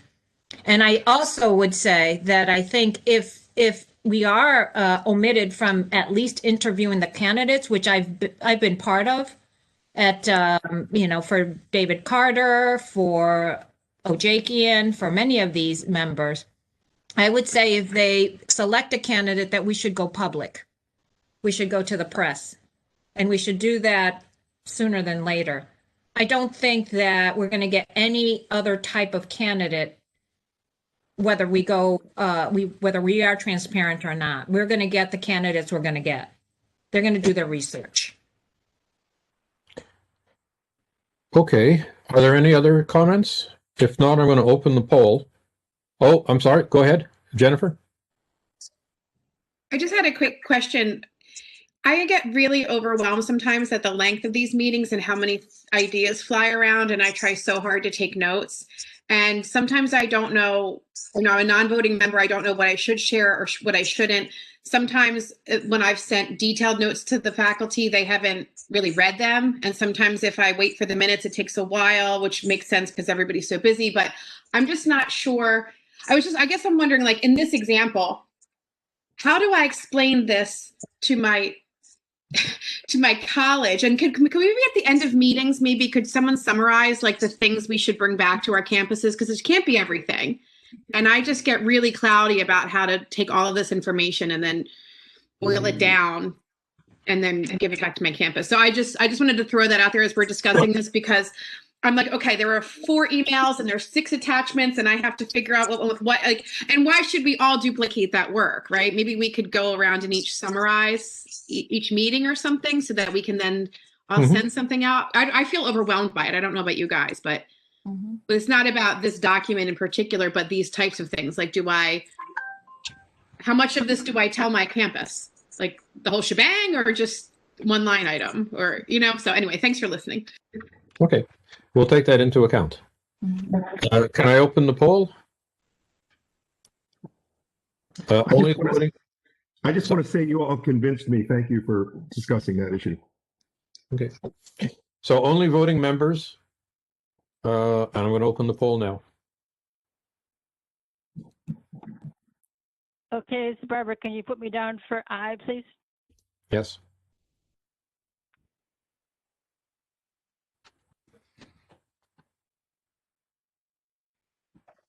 And as we vote, Jen, I just want to say that we have to do some work on our website space or some sort of shared space to archive all of this stuff, because I think it'll be easier for you to report out if you can at least send people to a place where everything is clearly right. Okay, so we're gonna, I think, work with our webmaster and so on over the break to kind of figure that out, because I've been losing stuff too. Okay, has everybody voted? I'm going to give another 15 seconds.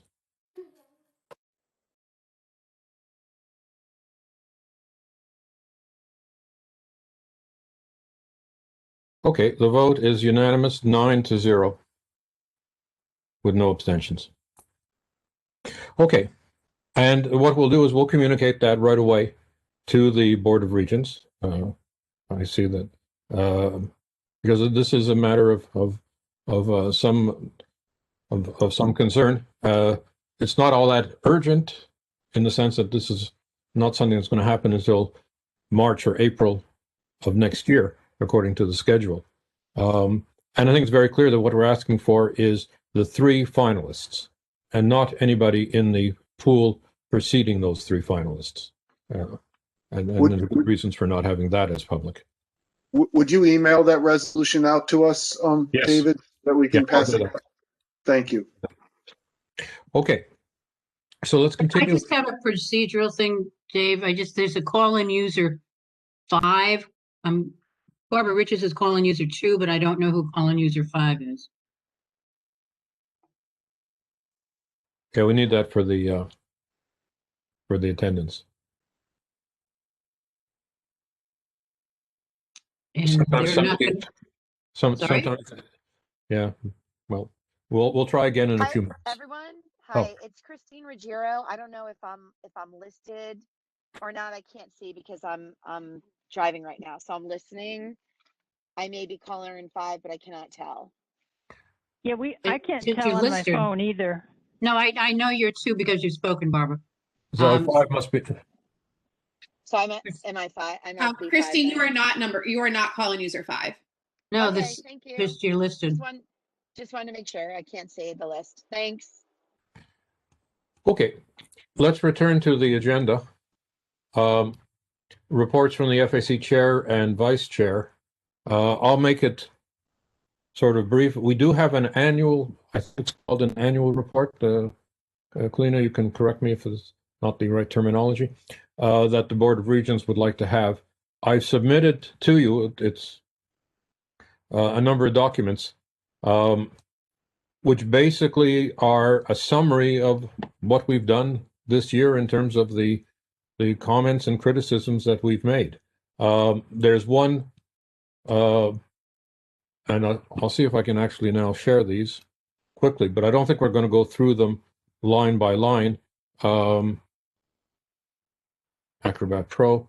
And unfortunately, I can't tell if you're seeing what I'm showing, which is the criticisms of students first and BOR actions and amendments. All right. So you have that document. It's 13 pages. But basically, that's my contribution, which I've used because a certain number of legislatures and other persons have asked me what's going on and why does the Faculty Advisory Committee have all these criticisms of Students First and of the functioning of the Board of Regents. And so I wrote this up, which I think we can use as my contribution to the annual report. It has a background on the BOR and the CSCU with respect to Section 185 of the Public Statutes of the state of Connecticut, the failure of Transform 2020, and the crisis, which I think that's the right terminology, that we are facing with Students First. And let me just go and continue here. A critique of centralization of control and doubling of the budget of the system office. These are matters that we have discussed here in some detail. The budget of the system office with the October budget resolution that was passed by the Board of Regents has in effect doubled from 2017 when Students First began. And that's a centralization, not just of budget, but of control and power. Problems with curriculum development at community colleges. I think we've discussed that in what we've just been talking about with David Levinson and Michael Rook. The problem of shared governance at the community colleges. Again, our discussion. Micromanaging the universities and negative effects. I give the example of the budget amendment and its consequences just upon one university. That in effect, the budget amendment that was adopted 2 Board of Regents meetings ago would have cut 2/3 of the graduate assistants, would have been an 8%, at least an 8% reduction in university assistants, and would have meant no classes for the equivalent of 357 full-time students, more students than what we've lost to COVID-19 in terms of reduction of enrollment. And then a series of conclusions and prospects, which I think are consistent with matters that we've discussed. So you have all of that. There is a second document, which was contributed by Kalina. And I'm just going to bring that one up.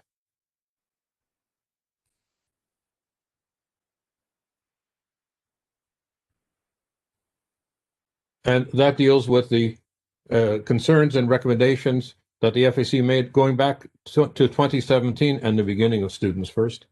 Delays and cost overruns, the questions of haste, failures of shared governance, evidence to that effect, and some proposals for moving forward, which I think are consistent with what we have already been discussing. So that would be the major parts of the annual report that we would do, to which would be added the basic principles. I think we called this, or I called this, back to basics last time, and I'm not sure if that's the greatest way of putting it, but there were suggestions for changes, and what I've done here is add public higher education in the state of Connecticut is an under-resourced and underfunded sector determined to educate all students, overcome any obstacles of preparedness they may face, and help them become productive, engaged citizens. To achieve that goal, we propose the following principles, which are the same as the ones you saw last time, but I've moved number 7 to number 1, provide students with knowledge and skills for completion of higher education and for successful careers. So that would be included as well as a third component. And there would be a fourth component to the report, and that is something we've already discussed here as well, which is the question of respecting Section 185 of the statutes of the state of Connecticut. And the issues that we have identified is that the Faculty Advisory Committee is not fulfilling its statutory role, not simply of advising the Board of Regents, but assisting the Board of Regents. The question that was asked of Mike Rook and David Levinson earlier about the relationship, their relationship with the Board of Regents, we also have the problem of our relationship with the Board of Regents. And as you may recall, what we are asking for is that there be a regular report from the FAC to the Board of Regents in order to advise and to assist them on a monthly basis, as there is for the various committees of the Board of Regents. We are a committee for the Board of Regents, but we are a statutory committee as determined by state law. Also in section 185, there is a proviso that there be a joint meeting of the Board of Regents and the Faculty Advisory Committee twice a year. This hasn't happened, I don't imagine, within the memory of almost anybody who's currently on the FAC. We're asking that that be reestablished. That somehow morphed in the view of people on the Board of Regents to the idea that we have 2 reports from the FAC per year, but that's not correct. And we've stated that there will be things that we will in turn do, and one of them is to direct our resolutions to the appropriate committee chairs immediately upon passing them. So I will certainly communicate with the chair of the Board of Regents our resolution on openness of the finalists for the CSU president. I will do that right after this meeting, and other matters. So that would be the 4th component. That's basically what I wanted to say.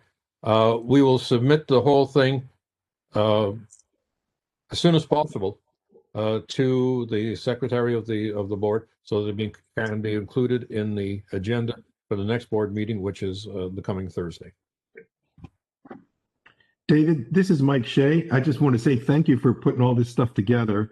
I think it's great. And I also think that your point about the, what the statutory responsibilities are for us is really good. I'm so glad you're pushing the original law on that. The only thing I would say about your proposal is I wonder if you might want to put the remark about the number of meetings before the remark about assisting. And I say that only because I think the assisting thing it's more interpretable. You know what I mean? Like that's interpretable. They might argue against that. But I think if you start with the factual one, which is clear, they're just misinterpreting that that part differently, it might make the document stronger. Right? Sure, that's not a problem. I'll reverse the order. That's the 2 meetings with the joint meetings. Yeah, that just seems to me to be totally ignoring of what it says. The other, I think they could argue, well, you're assisting or whatever. But I do really appreciate your going back to that statutory language and to strengthen our position. I think it's been really, really helpful. So thank you for doing that. Kalina, did you have a report? Yeah, and about these reports to the board, I just wanted to say that, we have, I think, 10 to 15 minutes scheduled in, and David and I were attempting to sort of split the responsibility. He would focus on issues of like system office and CSUs, and I would do the CCs. And I think the way that it turned out is that his is more general and mine is more specific, which I think is appropriate since he's been documenting decades of this. And I have been immersed in Students First pretty much for as long as I've been here. So I just want to make sure that, I sent out the link to the content of the report, and the only changes that I made to sort of factual claims, or actually I made no changes to factual claims since I sent it to you and asked for your comments and corrections and so on. Everything else was just sort of grammatical. But the only thing that may have shifted a little, depending on whether you read it as soon as I sent it or not, are these sort of takeaways at the end. So I just want to draw them to your attention to make sure that you're good with them. And they were to ask that we return to a commitment to the values that underwrite public higher education, sort of focusing on a vision for Connecticut as opposed to wrestling with underfunding. Also to critically assess the costs and benefits of our current path, because it's not clear that we are on the Students First path, given that there are significant differences in our time schedule and in the cost, and asking for a full revised accounting and then a recommitment based on a reasonable time schedule and the cost of that time schedule. And then lastly, the recognition that you can't build a college without faculty and staff. It begins with the fact that the FAC 3 years ago warned that we might be right where we are. And that's not accidental. So asking to reestablish that relationship. So those are sort of the three takeaways in terms of dealing with the consolidation issue. I just wanted to make sure that we feel that that's the right attitude to take as we move forward. And we're going to finalize this immediately after this meeting. But I just wanted to know if there was any feedback on that.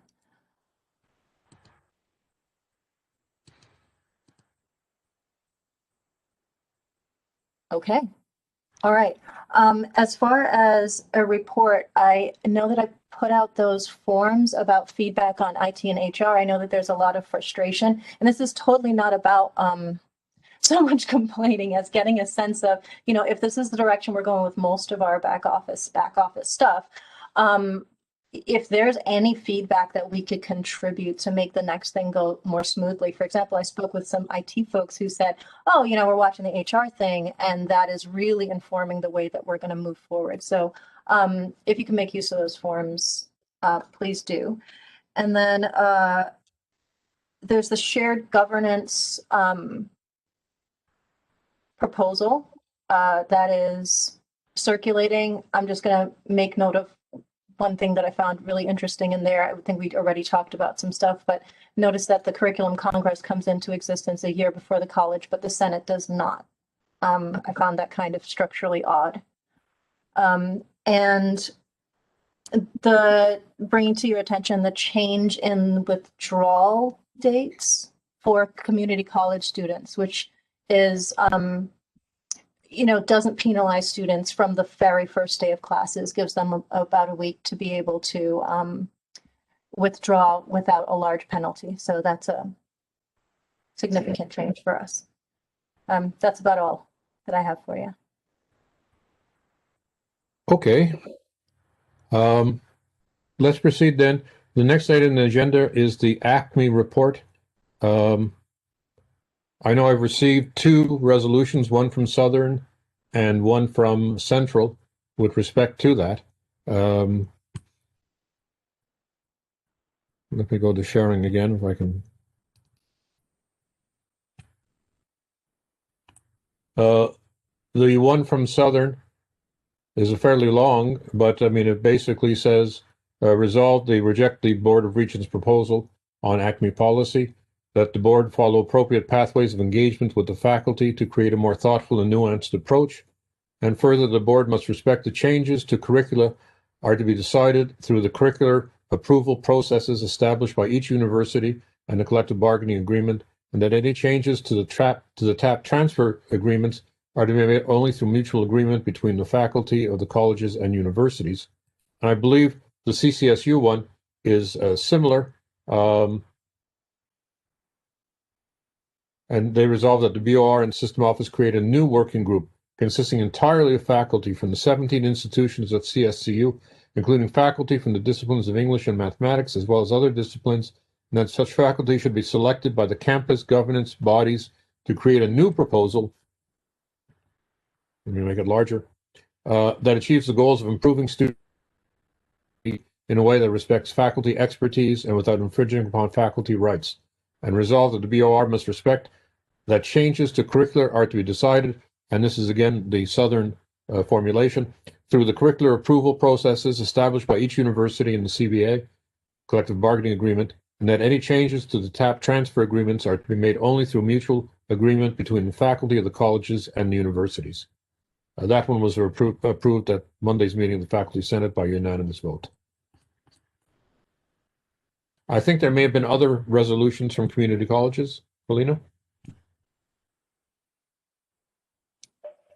I think so, but we're actually sort of still at the report stage. I think they're pretty comprehensive documents coming out from English groups, math groups. I shared with you the literature review that kind of analyzed how the cited evidence actually stands in support of the directions taken. So I think this is worthy of us collecting this over the feedback period and really taking a look at what people came up with and seeing whether it's worthy of our own kind of report, because it does seem like even with faculty participation, there's quite a bit that was lost along the way. I thought I sent out, Norwalk voted on this yesterday. I thought I sent it out. Did you not get, did I not? I just received it. You did, right before the meeting. That's right. Sorry. Let me add that up. I know that Gateway is going to be voting on something similar next week. Yeah, here's the Norwalk one. Thank you, Lois.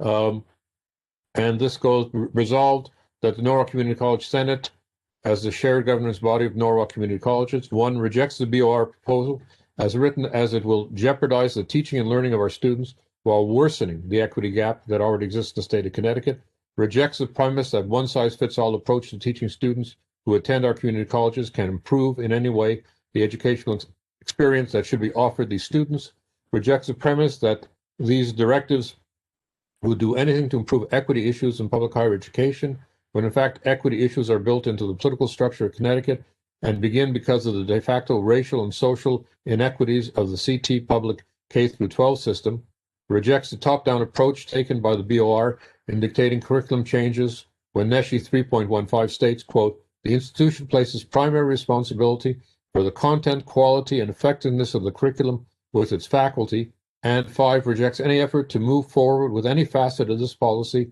until our objections have been addressed and that comment period be extended to go beyond the spring 2021 semester to allow this to occur in a thoughtful manner.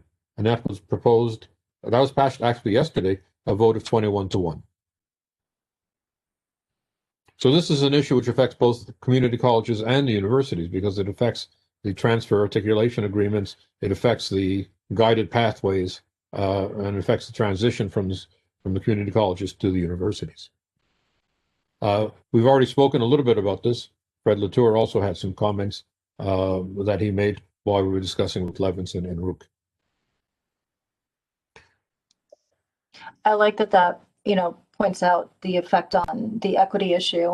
And also, this also speaks to the financial issue, because again, there are expectations about the success of students and credit attempts and so on that are sort of premised upon the efficacy of these kinds of reforms. And they just don't seem to be substantiated by any evidence.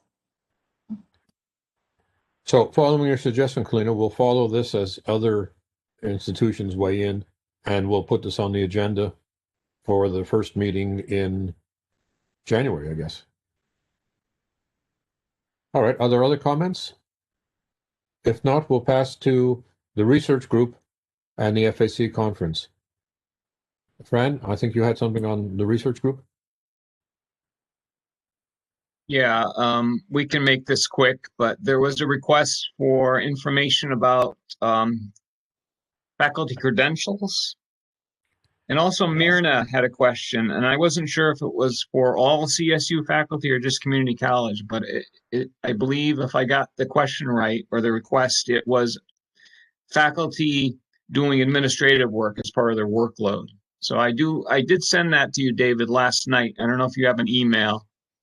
Yeah, I will rescue it as you talk. Thank you. A little frustrating trying to find information. It's a matter of digging through catalogs and directories, and some of it I'm sure is inaccurate. Some of the catalogs have not been updated for a year, but yeah, I think it's fairly accurate, the data I came up with. Yeah, I'm going to show it very quickly here. Take me just another minute.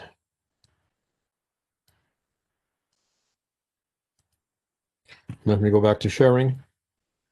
So we'll make this available to everybody at screen 2. So you have here the first one is community college administrators, right? And the number of department chairs, program, discipline, or academic coordinators, number of division directors. The second spreadsheet is the community colleges faculty, the types of degree, which is interesting actually, because yeah, I thought it was worth noting. Yeah, because we have a total of 203. This would be full-time faculty, Fran?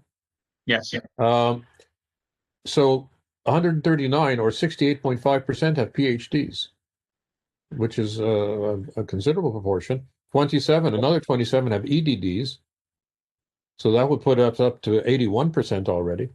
Just to clarify, David, this is the 203 who have a doctoral degree of some sort. So, okay. Yeah. Okay. Yeah. All right. And do we have a number of the total number of faculty, full-time faculty at the community colleges?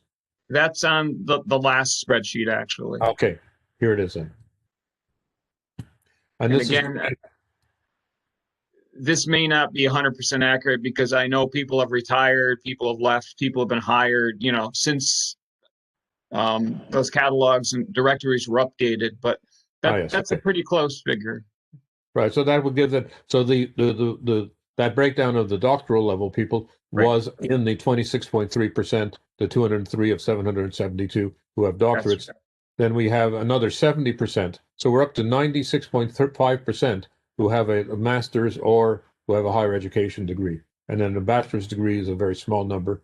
Associate's degree, there seems to be 2, and certificates, there seem to be 3. That is helpful because it gives a portrait that we didn't have before.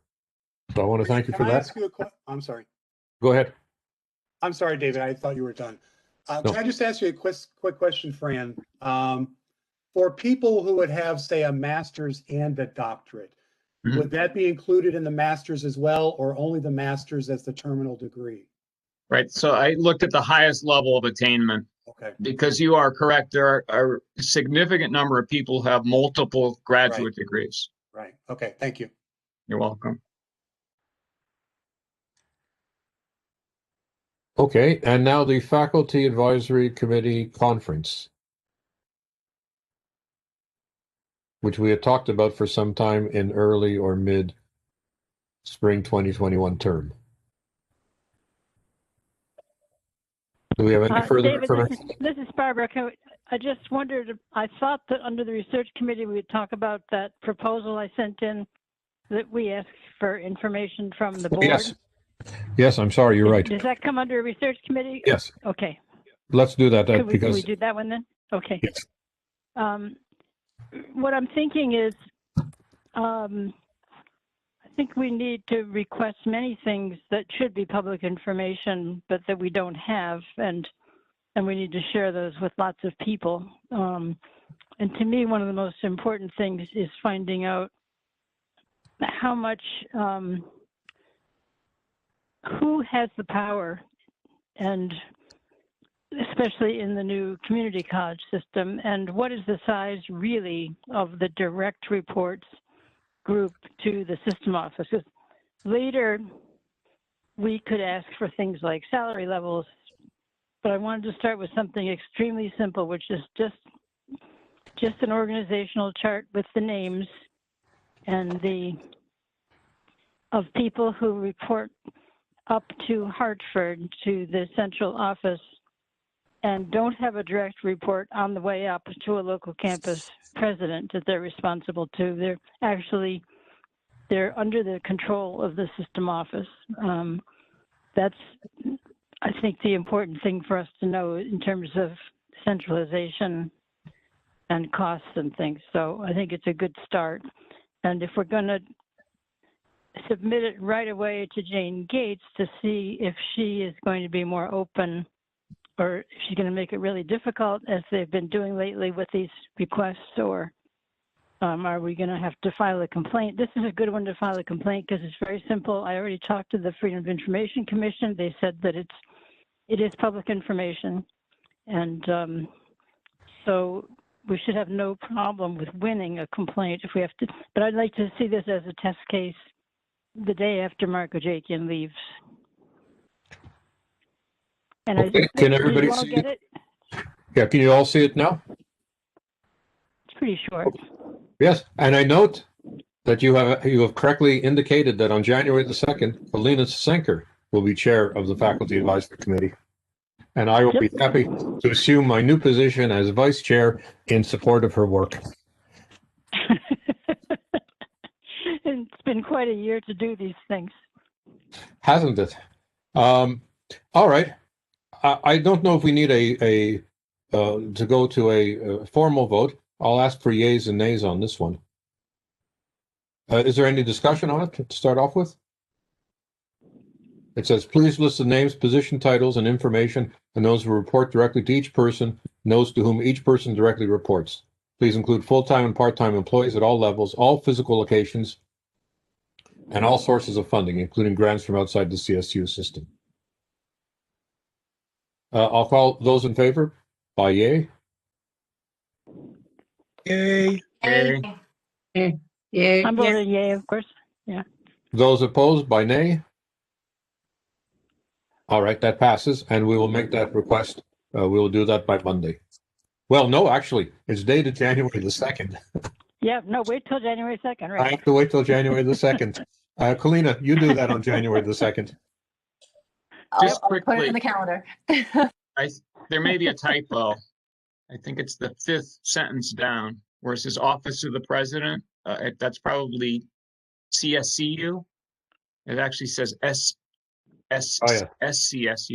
Oh, It's just a actually, yeah, typo. I fixed it on my copy it here, but because I didn't send it out again with the typo, right?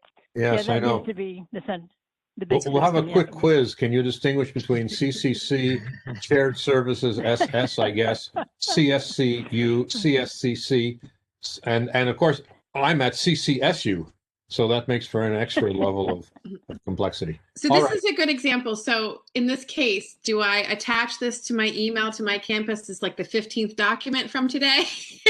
like how do I? Is this something I bother to ask? I mean, I'm just so confused. So here's what I dream of, Jen. I dream of like a very simple synopsis where you can link to an electronic copy of each one of these. The thing is that we don't have like an FAC Google Drive kind of thing, and I don't want to just make it without linking it in some way to the system. So would that work if you can just like mention these things and each one of them is linked? Yeah, like is there a way we could do it in Teams? Because it's what we use in CSET, like and everyone can access it through Teams, or can that not happen? Would all of your colleagues be able to I don't access it know. through Teams, I or don't would you know. then have to upload it somewhere else? So because these are all supposed to be public things too, right? I don't know. The ship has sailed on my brain working. I think the Google Drive works well because it can Okay. be accessible to everyone, and I know that the system uses it for other groups. So hopefully we can do that. Okay, thank you. Sorry, I'm like I can't. I will commit myself to sending you an email with a brief summary, no more than 2 lines on each of the important items that we've done today. Oh, I started one. I think I'm in good shape. It's just okay, like I think it's probably like the back-to-back meetings. Like I'm just tired. It feels like a lot. So I'm done complaining. It's that time of the year. All right. The FAC conference, do we have any updates? Is it happening? Are there prospects for it? Is it something to which we should return in January? Other than I think we should return to it in January because I don't think our traditional format is going to work at all. Because of not just virtual, people are busy and so on, but some sort of forum style thing might be interesting. And I think a few of us are willing or interested in putting that together. So let's see what we can get together. Okay, so it might be a FAC forum. That's interesting. All right. Right, but still first Friday in April. Yeah. Okay, I will ask the incoming chair of the FAC to put that on the agenda for the January. Oh no, I have to write this down. Item 6, bargaining for the common good. Clinton, do you have any updates? Oh, that's me. Still happening. And I think it's become a really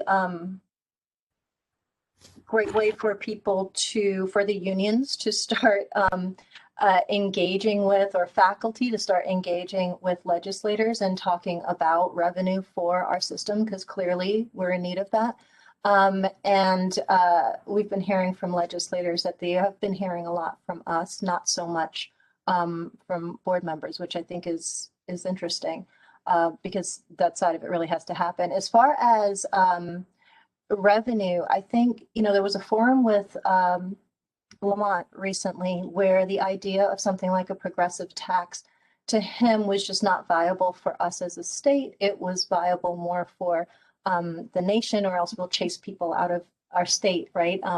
And I know that, but all of the Northeast states seem to have common interests there. So there may be a sort of more unified kind of move in that direction with higher ed folks and so on. So all that stuff is pretty interesting, but that's pretty much all that's going on right now. If you have ideas though about that kind of thing, that the policy is still being drafted. So reach out. Good. And I know that the AEUP unions and the Board of Regents have exchanged proposals. And that happened at the beginning of the week, I believe. And there's really, there were two different worlds represented. The AUP made a number of proposals within reasonable fiscal constraints for improving the conditions of faculty and, for that matter, students at the universities. The Board of Regents made only proposals for takebacks, including eliminating academic freedom specifications, making online content the property of the institution and not the faculty, eliminating the promotion and tenure committee at the universities, and so forth. So I can only say that the net effect of this was to mobilize faculty in a way that I haven't seen in 31 years. And in fact, because we were doing it online, the maximum number of seats available on Zoom was surpassed. I would say that there was at least 150 faculty who attended a series of 2 meetings, so they had to have a second meeting for the overflow. So clearly, there's going to be some serious negotiation and perhaps other activities that will occur around the collective agreement. Of course, that's not our business here at the Faculty Advisory Committee, but it is related to the bargaining for the common good, because some of those issues, for example, all of the proposals which the AUP made for community outreach and improvement of relations with the neighborhoods would not be part of the BOR proposals. Okay, item 7 we've already done. Could I just say one thing real quick in response to Colleen? And I don't say this at all as a political commentary, but he and I have worked very closely on the Senate for years and other committees, and I know him well. And he's our 4Cs vice president of faculty, as you know. And I was at the last union meeting with the 4Cs. I was talking to Seth, and on the revenue side, it came up several times of people talking about, quote unquote, millionaires and billionaires. And and I said to him and people in the union that I question that that track of trying to go down. And I understand the reasoning, but I'm just saying, but I just said, I think in the state of Connecticut or anywhere else, I'm, looking at myself and others who may have been in this system for a long time, and somebody who has just, reasonably contributed to a 403B and been in their home for 20 or 30 years and paid that off and, have equity in their home. It's not terribly difficult to be a millionaire, it's just assets versus liabilities, as you know, to have assets of $1 million, as we get older and retire.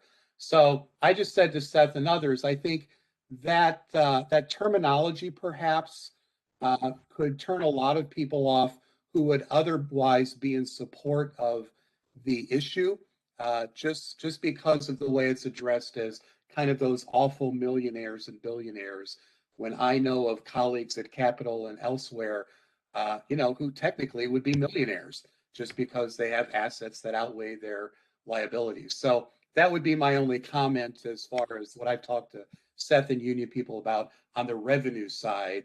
That terminology, the way it's expressed really as a pejorative, can turn a lot of people off that would otherwise be on your side. Agreed, and I actually don't know how it came out of my mouth. But the actual stuff, as it's coming together, it's really for billionaires and mega millionaires. Yeah. I don't mean. But I do know it comes out. I wasn't addressing that Yeah, I didn't address that at you. I was just saying in general, that came out at our last union meeting. So no, that wasn't at all directed at you, Kalina. Thank you. Sure, understood, but I'm pretty sure I've said it many times. Yeah, so we have to be very careful, I think, when discussing this sort of thing and I think at some point, very soon, there will be sort of a threshold number. Because the policy has been very careful to not catch folks like that. Thank you. Well, that leaves us with item 8, since we did number 7 in 3, which is next meeting date and adjournment. Kalina, can you remind us of our next meeting date? We did determine a series of dates, and I think we haven't posted it. What I'm looking at is my to-do list, which is put in BOR and FAC dates in my calendar and no dates in my calendar. I'm pretty sure we have one in like the last week of January. It's on the bottom of the minutes from November. Let me get do you have them there, Lois, at hand? And could you just give us the next meeting date? Yeah, I hold on a second. I believe it's January 29. Okay, that sounds right. I remember we did set up that list, so we'll ask the Board of Regents secretary to post that up. We can do that in advance. Yeah, January 29. Okay, January 29th. So we will see you at that time. Remember, there is a Board of Regents meeting coming up on Thursday. For those of you who may wish to participate in the public comment period, or certainly that's open to you. And you can also watch it on the YouTube channel live as it actually happens. Or you could choose to put nails in your eyes instead. Well, as Kalina and I are ex officio non-voting members, we will nonetheless be there. That said, do I have a motion to adjourn? So moved. Okay. Those in favor, say aye. Those opposed, as you know, you have to stay online and say no. Motion is approved. I'm going to end the recording. And the meeting